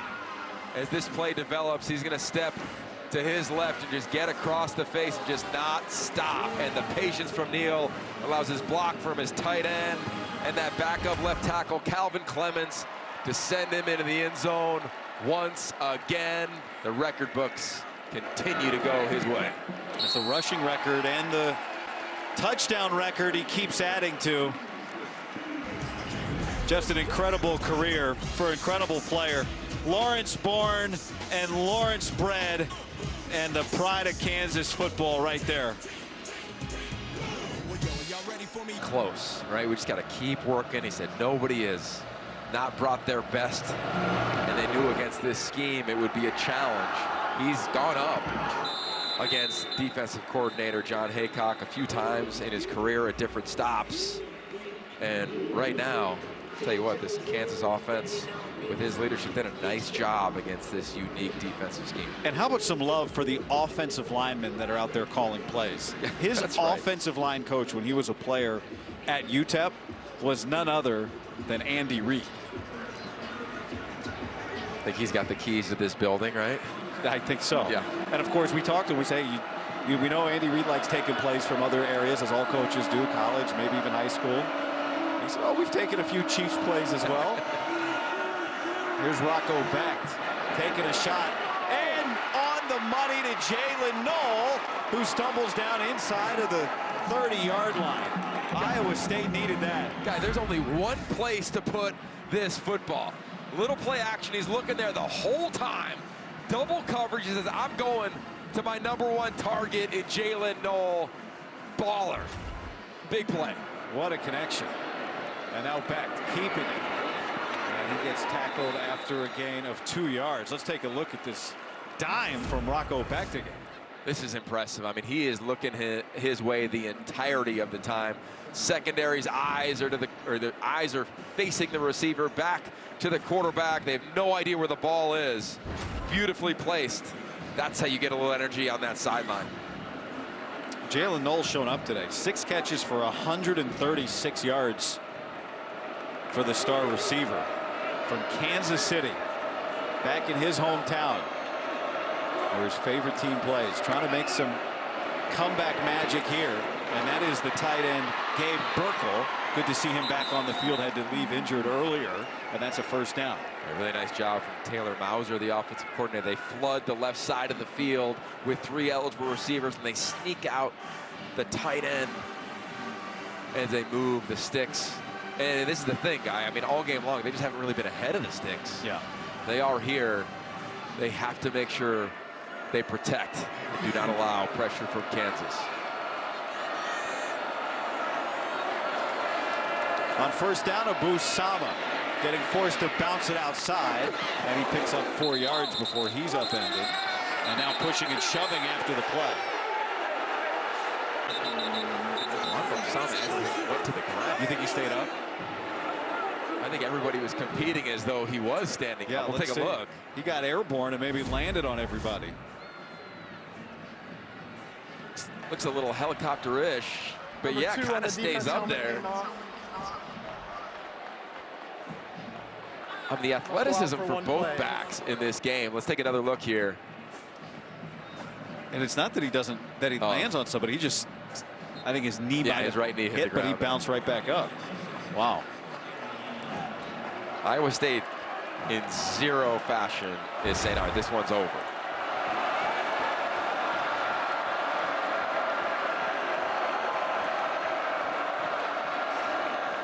Carson Hansen breaks 1 tackle and 2, and he scores a touchdown. Cyclones hanging around.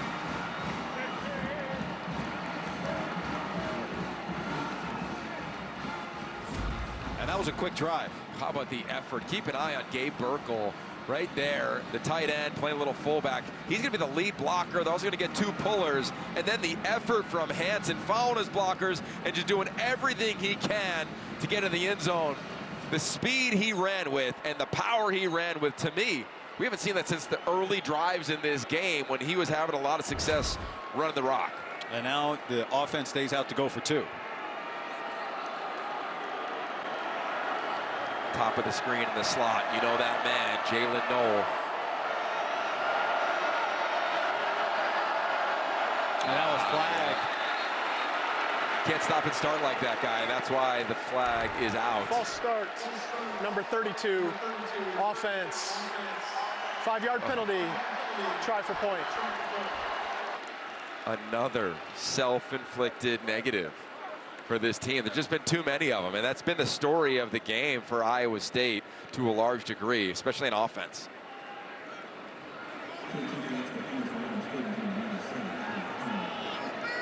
So Conradi on for the point after. 3rd false start of the day for Iowa State. 2nd game in a row. They've committed a ton of penalties. 6 today, 8 last week.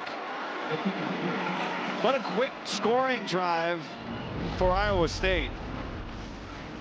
Becht and Knoll set it up, and Carson Hansen knocked it in. Typical big day, 44-yard catch. He's over 135 receiving yards today to set up A touchdown. It's what Iowa State needed. 2 minutes and 21 seconds scoring drive. They're trying to dig out of this hole right now. And they need their defense now to rise up and give them the ball back, because if you're Kansas and you're Lance Leipold, you're starting to calculate time, score, possessions. You're going to run the football. You want to stay efficient ahead of the sticks, but I'd imagine Kansas here understands what this drive can do offensively. For Iowa State, they got to find a way to get them off the field. Trevor Wilson will let that fly, and so the Kansas offense coming back out, and gives us a moment to reflect on something special at Iowa State. J.R. Singleton wears the number 58 to honor the late assistant coach at Iowa State, Curtis Bray, who died suddenly of a pulmonary embolism back in 2014. That was before Matt Campbell was the head coach, but when he came in, some of the players and coaches that knew Curtis Bray said, we have to do something to honor this man. He meant so much to this program, and so every year they give that number to a player that represents what Curtis Bray represented, and it's the 2nd year in a row that J.R. Singleton is wearing it for the Cyclones. This drive for Kansas begins with Daniel Highshaw picking up 8 yards. I know it means a lot. You were coached by Curtis Bray at Pitt to see him honored that way at Iowa State. Yeah, and he was such a dynamic man as well. Such a special family. His wife Heather, his kids Sydney and Colden. He came from Pitt to Iowa State with Paul Rhodes, the former head coach at Iowa State. And this was a special player as well who wore 58. He wore 58 at Pitt, where he was just a dynamic player on the defensive front. He played a ton of sports coming out of high school. Could have gone Ivy League. Wanted to play major college football, represent his hometown with the Pitt Panthers. Daniels lofts it for Grimm to the sideline, and that's knocked away. And I think the thing that really has stood out is that when Matt Campbell became the head coach, he got to know this family. And there you see Heather and Sydney and Colden alongside Eli defensive line Rashid. coach, yep, Eli Rashid. But he said, look, we wanted to make sure that his legacy continues to be celebrated. He had young kids at the time when Matt Campbell got the job. So not only did they continue to celebrate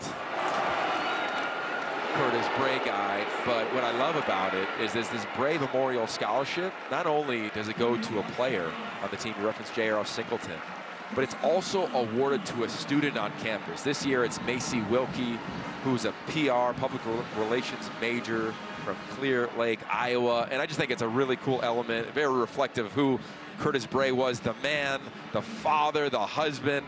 And I was honored to be coached by him, had an infectious energy, and I know Ames, Iowa, and this football program has felt that as well, and I love they continue to celebrate his life and the impact he had. What kind of person you must be to have that number 2 years in a row? Everything you could want somebody to be. That's what Matt Campbell said he'd heard that Curtis Bray was, and that's what he said J.R. Singleton is. And it's incredible, right? You think about what Campbell has done. His team's got an 18-point deficit right now. But what they did a couple of years ago, they go to the Fiesta, they come back. They go through a year kind of similar to the one Kansas is going through now. They had 6 one-score losses.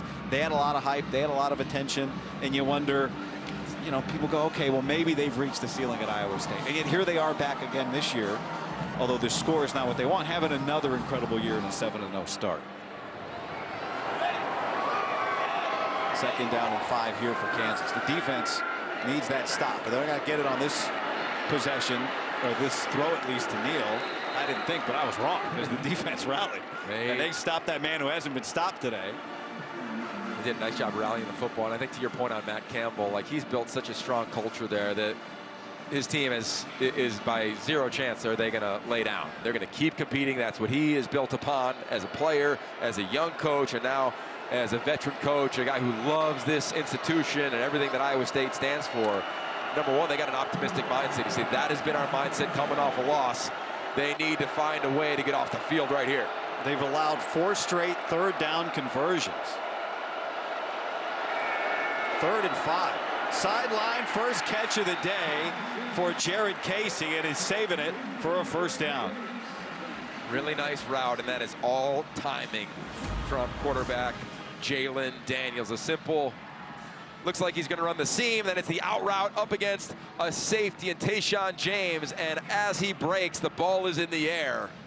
Really impressive. That's one of those little things. That's the discernment that you need at the quarterback position. Nice job on a 3rd down conversion from Daniels as the clock continues to tick, tick, tick. Daniels stepped up and over the middle, caught Torrey Loughlin, and he's down to the 20. You give this guy time as he's gotten today, and he is taking advantage. Watch Loughlin. He'll be right to the left of your screen. He'll be sitting right there. Daniel sees him the whole time, and he's kind of jumping up and down saying, I'm open, I'm open. And again, these receivers have done such a disciplined job finding zones, running through zones, or sitting in the zone. Another explosive play as this crowd rises to their feet as the 3rd quarter comes to a close for team. But he has sat back there and with great discernment made impressive decisions.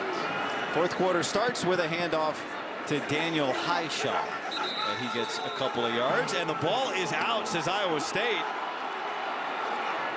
Cyclones say we got it. Waiting on the officials.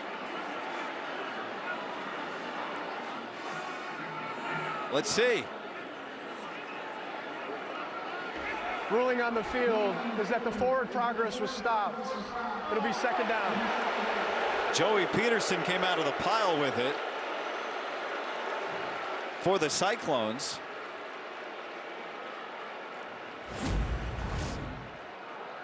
Let's take a look here. Quick handoff. Where does the ball come out or get ripped out? Yeah, good luck. Angle, yeah.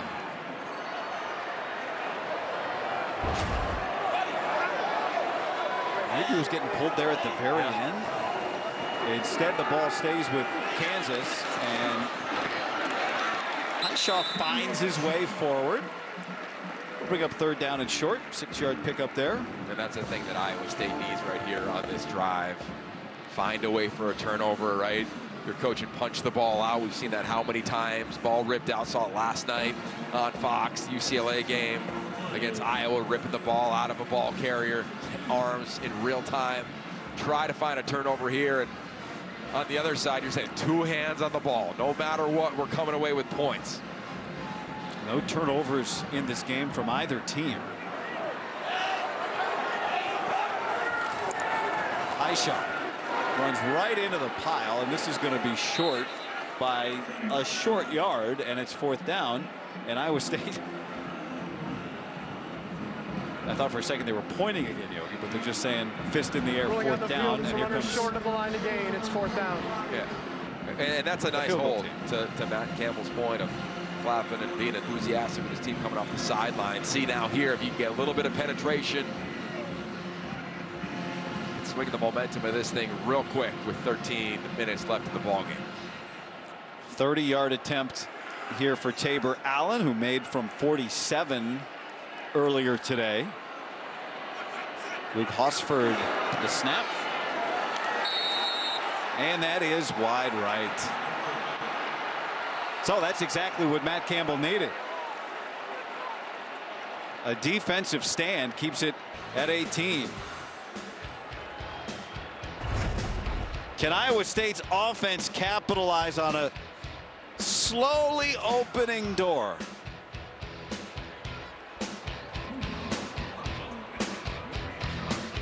Against Iowa last night at home. Well, that's a great win in November. You got stakes in these games like Iowa State and KU do right here.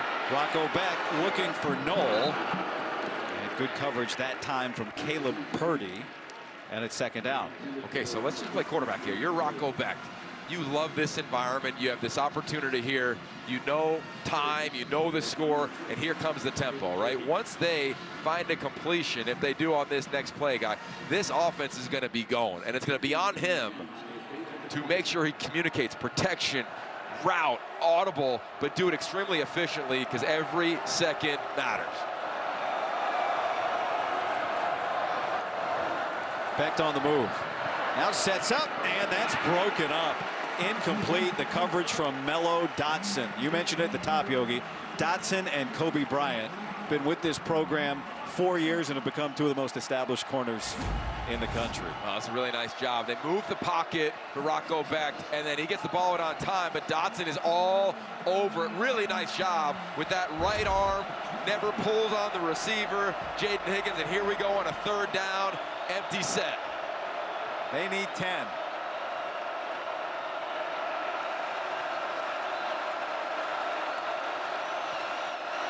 Here comes pressure.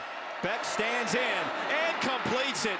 First down, Jaden Higgins. Clutch when they needed it. Clutch. How about big time from this quarterback? He throws the ball before Higgins is even remotely out of his break. This is awesome from the quarterback. Watch Beck, ball out, and then boom, it's right there, and he does a nice job, guy, of putting a little air on that ball to make sure he's not throwing a heater there. Perfect location, first down. And that's caught by Eli Green, a pickup of 5. And Iowa State's going to keep with a little tempo, as you would expect.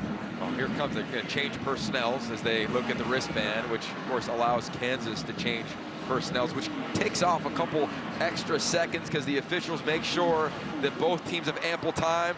Kansas running guys off late, usually what happens when you're looking at a game in the situation right here. Nice job by them trying to make sure as many seconds tick off as possible.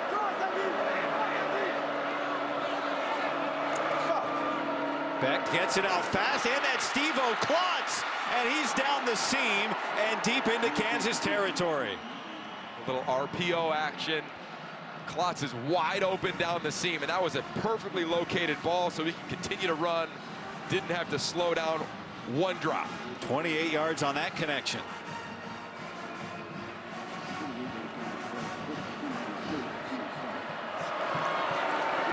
Beck just checks it down to Jackson. Lot of space for his running back. He cuts it back and scores a touchdown. A flag comes in. And we'll have to check. The result of the play was a score, but let's see. I wonder if that was a hold on Overby on the outside at wide receiver. The official who threw the flag was staring right at that wide out in man-to-man coverage. Man coverage allowed the big play to happen from Jackson. Let's see what they go with here.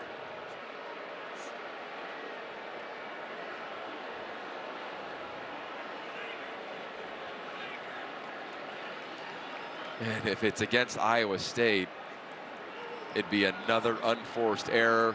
If it's against KU, big momentum for the Cyclones.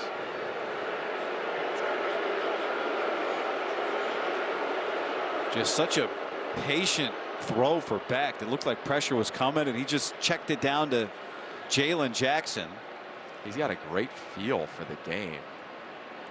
Rocco Beck. Yeah. I mean, After the play is pocket. over, sideline interference on Kansas's bench. That penalty will be enforced. Half the distance to the goal line. Ruling on the field was a touchdown. How about that? Jalen Jackson with a huge 27-yard run. Great job on the check down. You'll see the patience. Again, the subtle movement. Look at that arm angle right there, little sidearm action. And Jackson does the rest. And the sideline allows now Iowa State better field position here. Half the distance to the goal for the two-point try. Carson Hansen lines up beside Beck.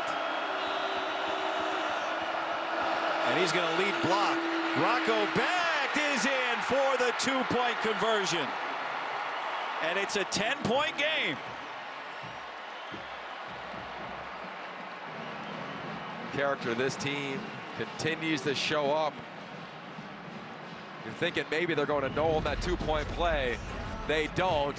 How about first a little check down sidearm? Pat Mahomes be fired up for that in his hometown here. And then they go two-point play. You're thinking, is it going to go to Noel across the field? Nah, it's going to Beck. After the dynamic catch and run from Jalen Jackson.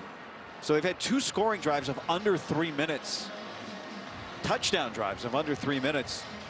Back-to-back for Iowa State. It came after the missed field goal from Kansas, as Chase Gilbert sends that away to Trevor Wilson. And if fair catches, it'll come out to the 25.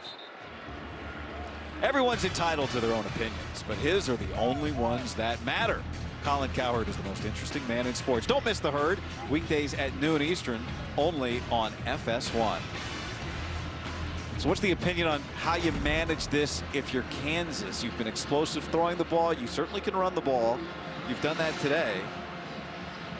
Well, I think you got to trust these two guys in the backfield, Jalen Daniels and Devin Neal. You know you got explosive playmakers, but I keep the ball in these guys' hands. There you go, QB run. Jalen Daniels spins out. Jalen Daniels still moving, getting pulled forward for a first down. I mean, has he had a negative play all day long? Like, I don't think so. And there's a little bit of grabbing there at the bottom. Daniels comes up a little fired up. Got to be careful. You don't want any extracurricular.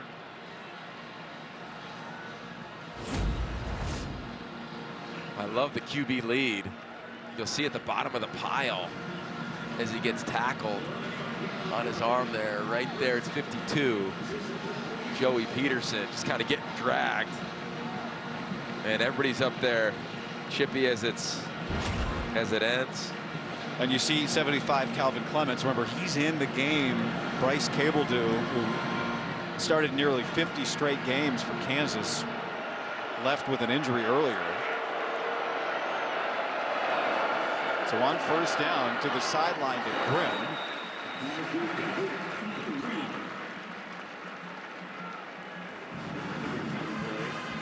This would be one of those games. Still a lot of football left here, Yogi, but you look up and you go, Jaylen Daniels 11 of 21.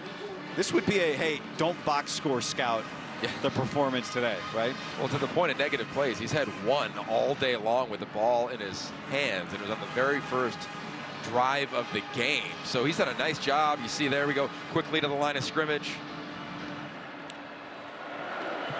And out of the Wildcat to Neal, and he gets the first down. The running back, Devin Neal. I mean, just start charting it now. It's going to go through 6 and 4. I mean, just keep trading off. If in a perfect world, Kansas is going to run the football to end this game. I know there's a ton of time left, but that is the name of the game. And for Iowa State, again, they're not a high-pressure team. But do you try to bring a little bit of pressure? It's not like they haven't done it all season. Just to penetrate a little bit in the backfield as you, again, go to this formation here with Devin Neal in this T formation in the backfield. Daniels fakes it to Neal, and now he cuts it up and gets tripped up, and a pickup of 6 yards. I mean, a lot of play callers like Jeff Grimes, they've got a section on the call sheet that's FTS, feed the studs. They just continue to do that. Jaylen Daniels putting his left foot in the ground, and this is a guy who's only played against Iowa State twice in his career. Didn't even throw a touchdown pass against Iowa State in his career up until today.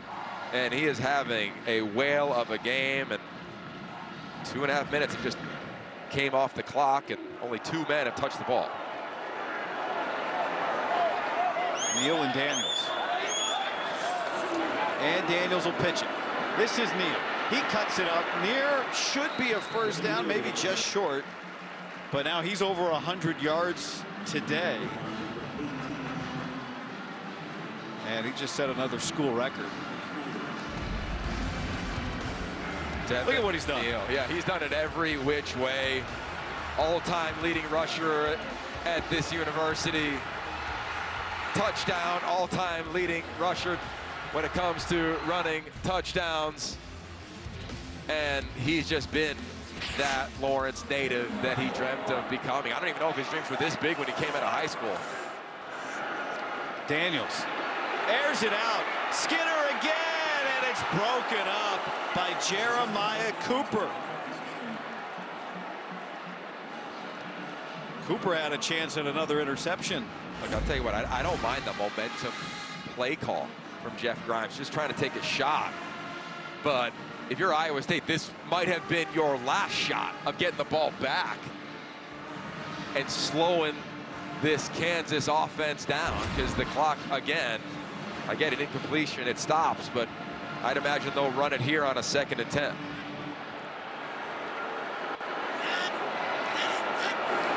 This is Daniels, and he'll give it to Neal again. Well, this is Highshot instead. Neal getting arrested, a flag comes in the backfield. Daniels took a shot, but we'll check on the penalty. Yeah, that's an easy call when he pitched it. There was contact there. I thought the defender was trying to hold up. Daniels ended up going down. See what they decide here as they're talking it through. But Personal foul, targeting, number 44, defense. Previous play is under further review. that's Jacob Ellis, who's 44 for Iowa State. Yeah, look, my understanding of this is when you're running the option and you pitch it, you're not defenseless. It's considered a simulated runner. So we're looking for crown of the helmet. Yeah, exactly. By the defender Ellis. Remember, if he's defenseless, it's forcible contact to the head or neck area. If he's not, and we'll have to look here, then you're looking at crown of the helmet.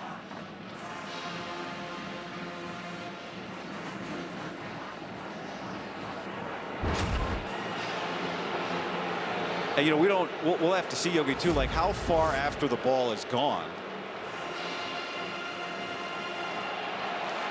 Let's keep an eye on it here.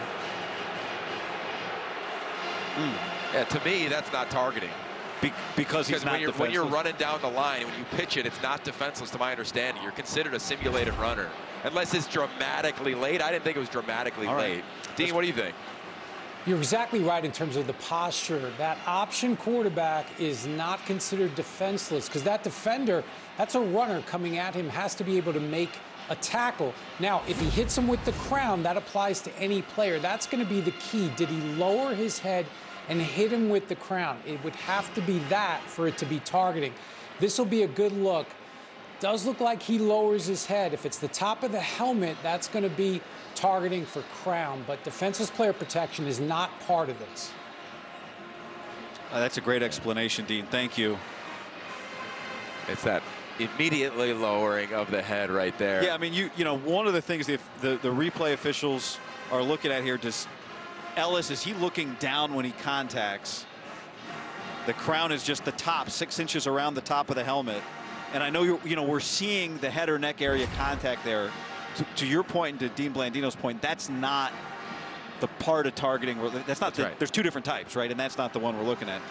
If you've got that crown of the helmet making forcible contact anywhere on the body, then it is After review, targeting. There is no foul for targeting with the crown of the helmet. It'll be 3rd down.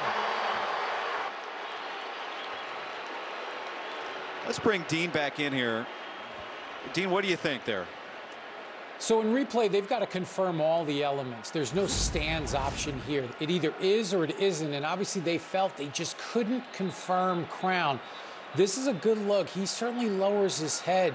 You can make a case that that's the top of the helmet. They obviously felt they couldn't get to 100%, and they took it off. All right. Thank you, Dean. Really good description, and there's not an individual in this stadium who's sitting down right now on this 3rd down. 3rd and 6.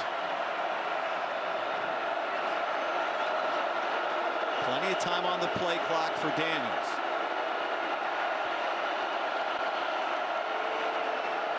Here comes pressure. He heaves it, looking for Graham and nobody home. And the defense comes up with a big stand for the Cyclones. And who else but J.R. Singleton on the pressure. Really nice job by this captain, rocking number 58. Finally gets some pressure in the backfield. Unblocked. Neal doesn't pick him up. Elevates. He's excited. And Jalen Daniels misses for one of the very few times tonight on a 3rd down. And so the punt team on, Damon Graves. To send it away to Jalen Knoll. He's had a great game as a receiver today. This is sky high. And it'll go out of bounds. Lands out by the 8. We'll see where they mark this. So a long field ahead, out at the 9. Jalen Daniels and the Kansas offense stalls out. Can his counterpart, Rocco Becht, make him pay? Independence not on the streets. That is why we are making camo our cause this Veterans Day in support of the Honor U.S. Vets campaign.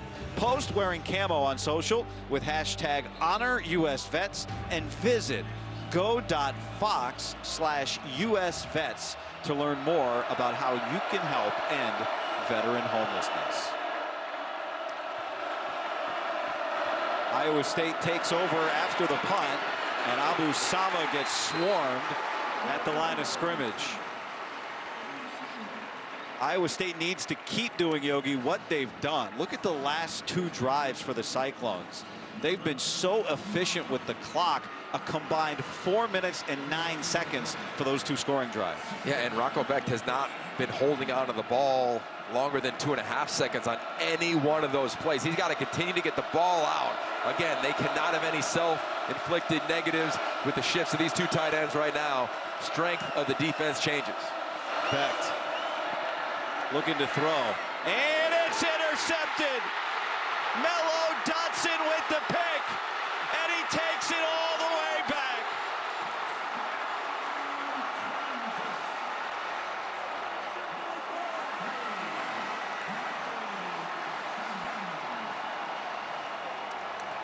The Kansas Jayhawks have been heartbroken so many times this year, and Mello Dotson just delivered the heartbreaker.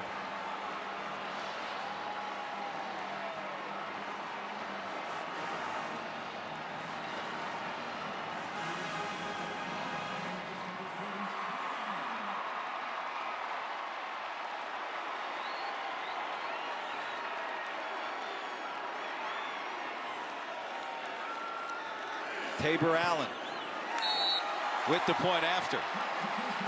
First turnover of the game, and it hurts. Yes, it does. A learning moment indeed for that young quarterback. But what a play by the veteran corner. He's trying to throw the in-breaking post route to Higgins, and Dotson's all over it. I thought he should have thrown it to Noel on the corner route. He went top to bottom. He thought he could find the tight Number window, 12, force the State throw. is now wearing number 1. And you cannot miss like that against Mello Dotson. He makes you pay. He's already had the KU record for pick sixes. Add to that record book, man.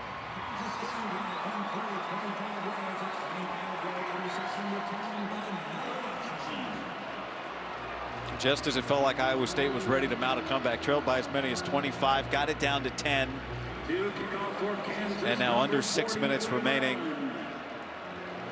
And Kansas, you know, their offense had kind of been the opposite of what Iowa State. Iowa State had 2 straight scoring drives. Kansas's offense had failed to score twice after 5 straight scoring drives of their own.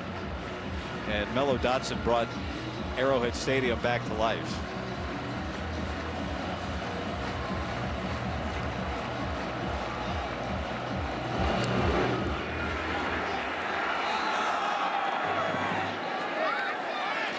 Neal this. Now let's go back and look at the pick again, Yogi. Yeah, and it's going to be frustrating when Rocco Beck goes back and looks at it as well.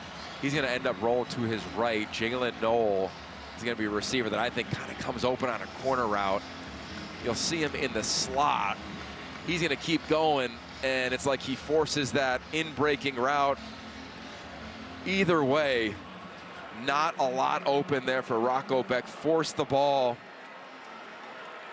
And unfortunately for him, and I think really for this Iowa State offense, guy, they've had so many unforced errors in this game. They'll go back and look at it as he climbs the pocket here, utilizing his legs. But they're going to go back and look at this tape. So, God, we've had our chances, man. They had opportunities. And that last one, and I think ultimately, still 5.5 left in the ball game, but amid some craziness, if that doesn't happen, I think they're really going to look back and say, God, we had so many opportunities to get back into this ball game. Think about how good they looked on the opening drive too. Iowa State. You're thinking, yeah, you're thinking, here comes the CFP team. They started on the 1-yard line. Here's Higgins, and he can't make what would have been a spectacular catch. Taylor Davis in coverage there. Yeah, they look ready to roll. Right, they got all their fans made the trip down. Great crowd for them to support them today. They made the trip down from the south. The Kansas fans, if you're coming from Lawrence, you're driving east here to Missouri. So many Kansas fans here in Kansas City. Everybody Chiefs fans, basically, it feels like, out in the parking lot.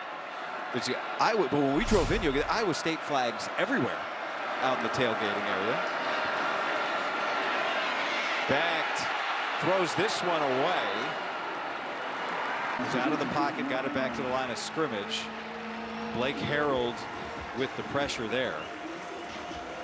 Big 12 standings coming into the day, and we talked about it at the top of the show with BYU at 5-0 playing Utah tonight.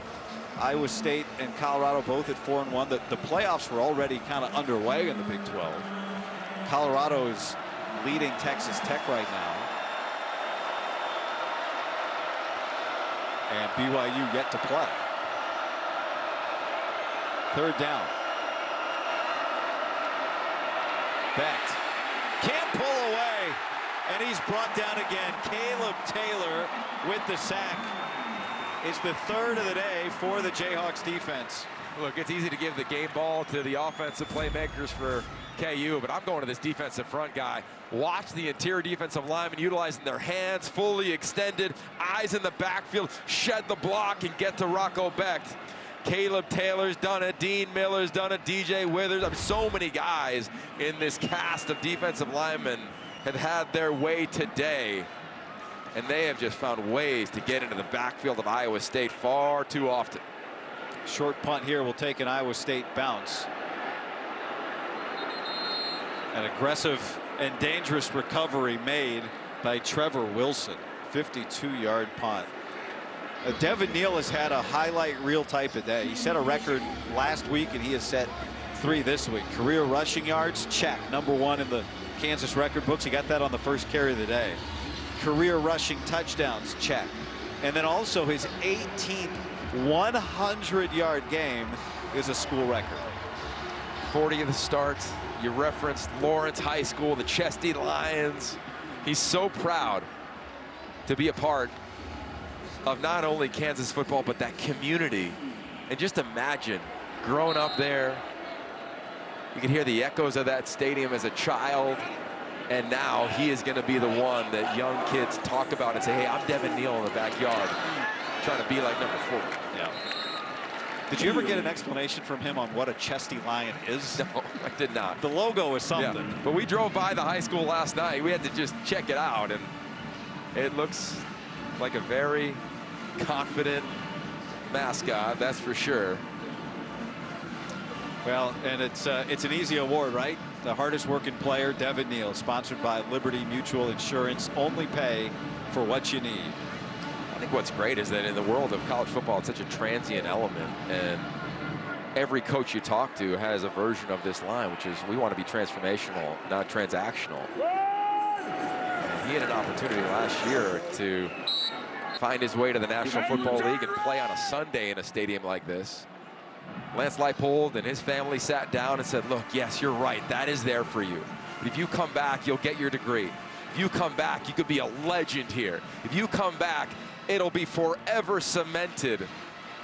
Your legacy, and that this new stadium and facility was built when you were in the shadows of it at the practice field, in the weight room, in this new locker room. And as the head coach told us in advance of the game, he said this young man is going to be an ambassador for life for Kansas athletics. He said it's not a joke. We got to give him that job ASAP. Both of them, he and Jalen Daniels. But I mean, just amazing, man. Well, he did. Lance Leipold joked. He said, you know, maybe I joked with Neal, like maybe we redshirt you so you can play in the new stadium next year. That's not going to happen. But their season is not limited to what is on the schedule. They could still go earn themselves a chance at a bowl. Now it's going to be tough, but they beat a ranked team today. They'll have ranked BYU, ranked Colorado ahead, and then they'll finish at Baylor. But what a spectacular finish it could be for this program with so much heartbreak early. 5 losses by 1 score or less. Their average margin of defeat coming into this game today was 5 points. Here's Daniels. This is not what they want to do, and Grimm is able to go pick it up. Daniels put that one on the turf, and Grimm recovered it. I think the biggest thing, guys, is that it's so hard to maximize your potential as a team. And it's so hard to not lose faith when it's not going well, when the expectations were so high. Of the second half. And credit this locker room. Credit this team for in all of these close losses, all of the challenging moments. Look at this, 5 blown 4-quarter leads, most in FBS, 4 in the final 2 minutes. They've been outscored dramatically in the final 2 minutes. I mean, this has been razor thin. And we've all been around teams, guy, where this happens, and it's easy to hang your head and be like, ah, man, season's over. I can't believe it. They haven't. I wouldn't be shocked if they go on a run here. They go into BYU, Colorado, Baylor. Like, remember, they came in, as Matt Campbell told us this week, as the most talented team in the league returning. That was the head coach on the opposite sideline saying that about Lance Leipold's squad. They got a shot, and they know they need that. That sense of urgency, I'd imagine, will be there the moment they hit this locker room, celebrate, and then move on to the next one. Shedeur Sanders versus Jalen Daniels. I'm in. Damon Graves on to punt it away. Back deep again is Jalen Knoll. Iowa State has one timeout. There's 2 here on defense. And they'll get good starting field position. They'll be in Kansas territory. There were 3:23 remaining. Let's see where they mark this ball. All the way at the 42. That's a punt of 27 yards. As Rocco Becht is coming back out. The big part right now for Rocco Becht is we know what the score is, we know what the time is. You don't want to force too many balls. You're going to see Kansas play a ton of zone coverage here, guy. You got to just take the little dink and dunk, see if you can find a seam ball. See if you can move the ball here a little bit. How many times have we saw it earlier with Jalen Jackson, the yards after the catch. Sometimes the best completion is a check down. First and 10 Iowa State at the Kansas 42. Becht to the sideline, and that is Jaden Higgins getting out of bounds. Yogi, don't look now, but Rocco Becht has 352 passing yards today. First down, Iowa State. I think when he's gotten the ball out, right, if you clocked it with a stopwatch, when it's like 2.2 or less, he's having success. The problem was early in the game, outside that first drive, there's players were in his lap. They had too many self-inflicted, again, negatives with the false starts and the penalties. That is snatched by Jalen Knoll and another first down. Clock will stop while they set the chains. And he's made some impressive throws like these last 2. He's been a fun guy to prepare for in this ball game as they go with this hurry up.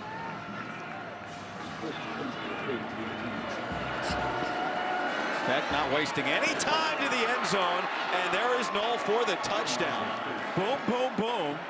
And you see when it's at its best how quickly the Cyclones can move. How about that throw right in front of Taiwan Berryhill? I mean, he beats him with the throw, and again, throwing the ball before the wideout, he's even out of the break. Watch, ball is out right in front of the defender. Jalen Knoll, he having a heck of a game as well. This was set up by that 27-yard punt. They got the ball on the 42.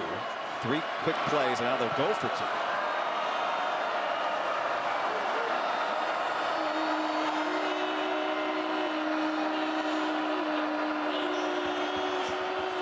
Becht gets it out quick and able to hold on and take the hit was Higgins.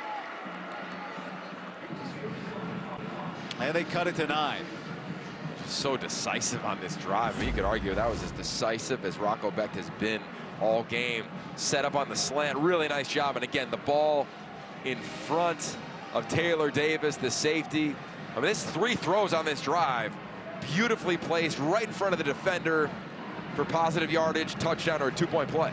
Can't help but think back at that 2-point play. Iowa State didn't get to run because they committed a false start and then had to kick the extra point. And so it's a 9-point game. Look at those numbers, though. I mean, that won't keep you warm at night, but I mean, it shows you where the high end of this offense can be. You see Higgins shaken up, perhaps by that hit at the end.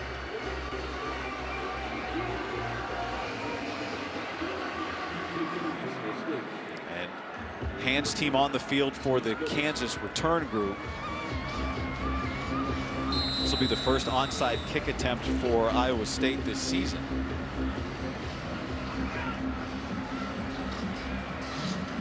It's looking like they're setting up the little sidewinder.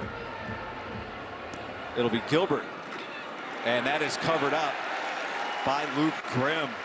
The sure hands of Grimm prevented a fumble on the last possession, and he's able to recover the onside kick here. Nice job by the front line, not let the ball hit them. Really well coached. Good kick. Trying to get that one high bounce right there. A little bit. Grimm is all over it.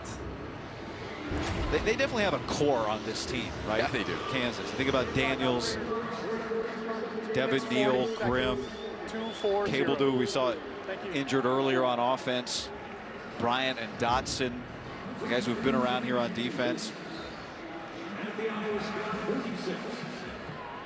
I mentioned it earlier, but when they went to back-to-back bowl games last year, it was just the second time in program history that had happened at Kansas. Savion Morrison has come into the game. This is Neal. And a 9-yard carry will make it 2nd down and 1. We're going to stoppage here coming up in 30 seconds, and Iowa State still has 1 timeout.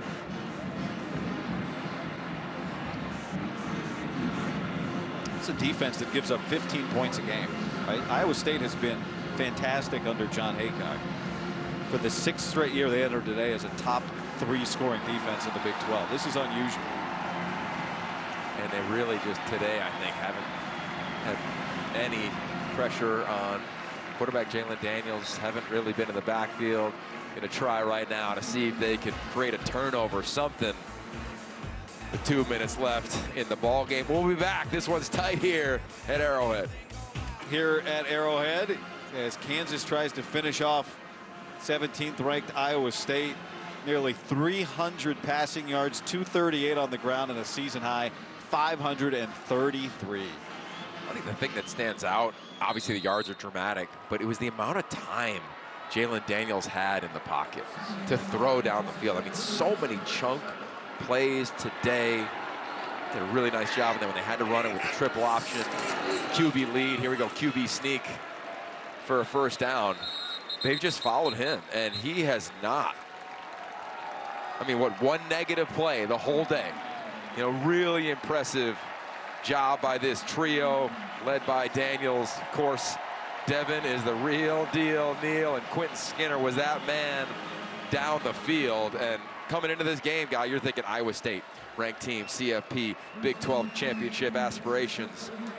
And they said it. Matt Campbell said it. Look, Kansas is Big 12 caliber, talent-wise, for a championship. They looked like it today.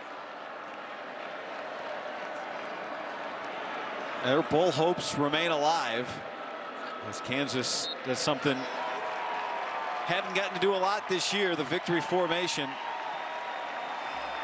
borrowing the Kansas City Chiefs home this season as their stadium gets a big remodel. That'll pay off next year. A hug there between the 2 men who have helped rebuild this program, the quarterback Jalen Daniels and the Lawrence native who's gone arm in arm with Lance Leipold in bringing Kansas football back to the forefront of the sport.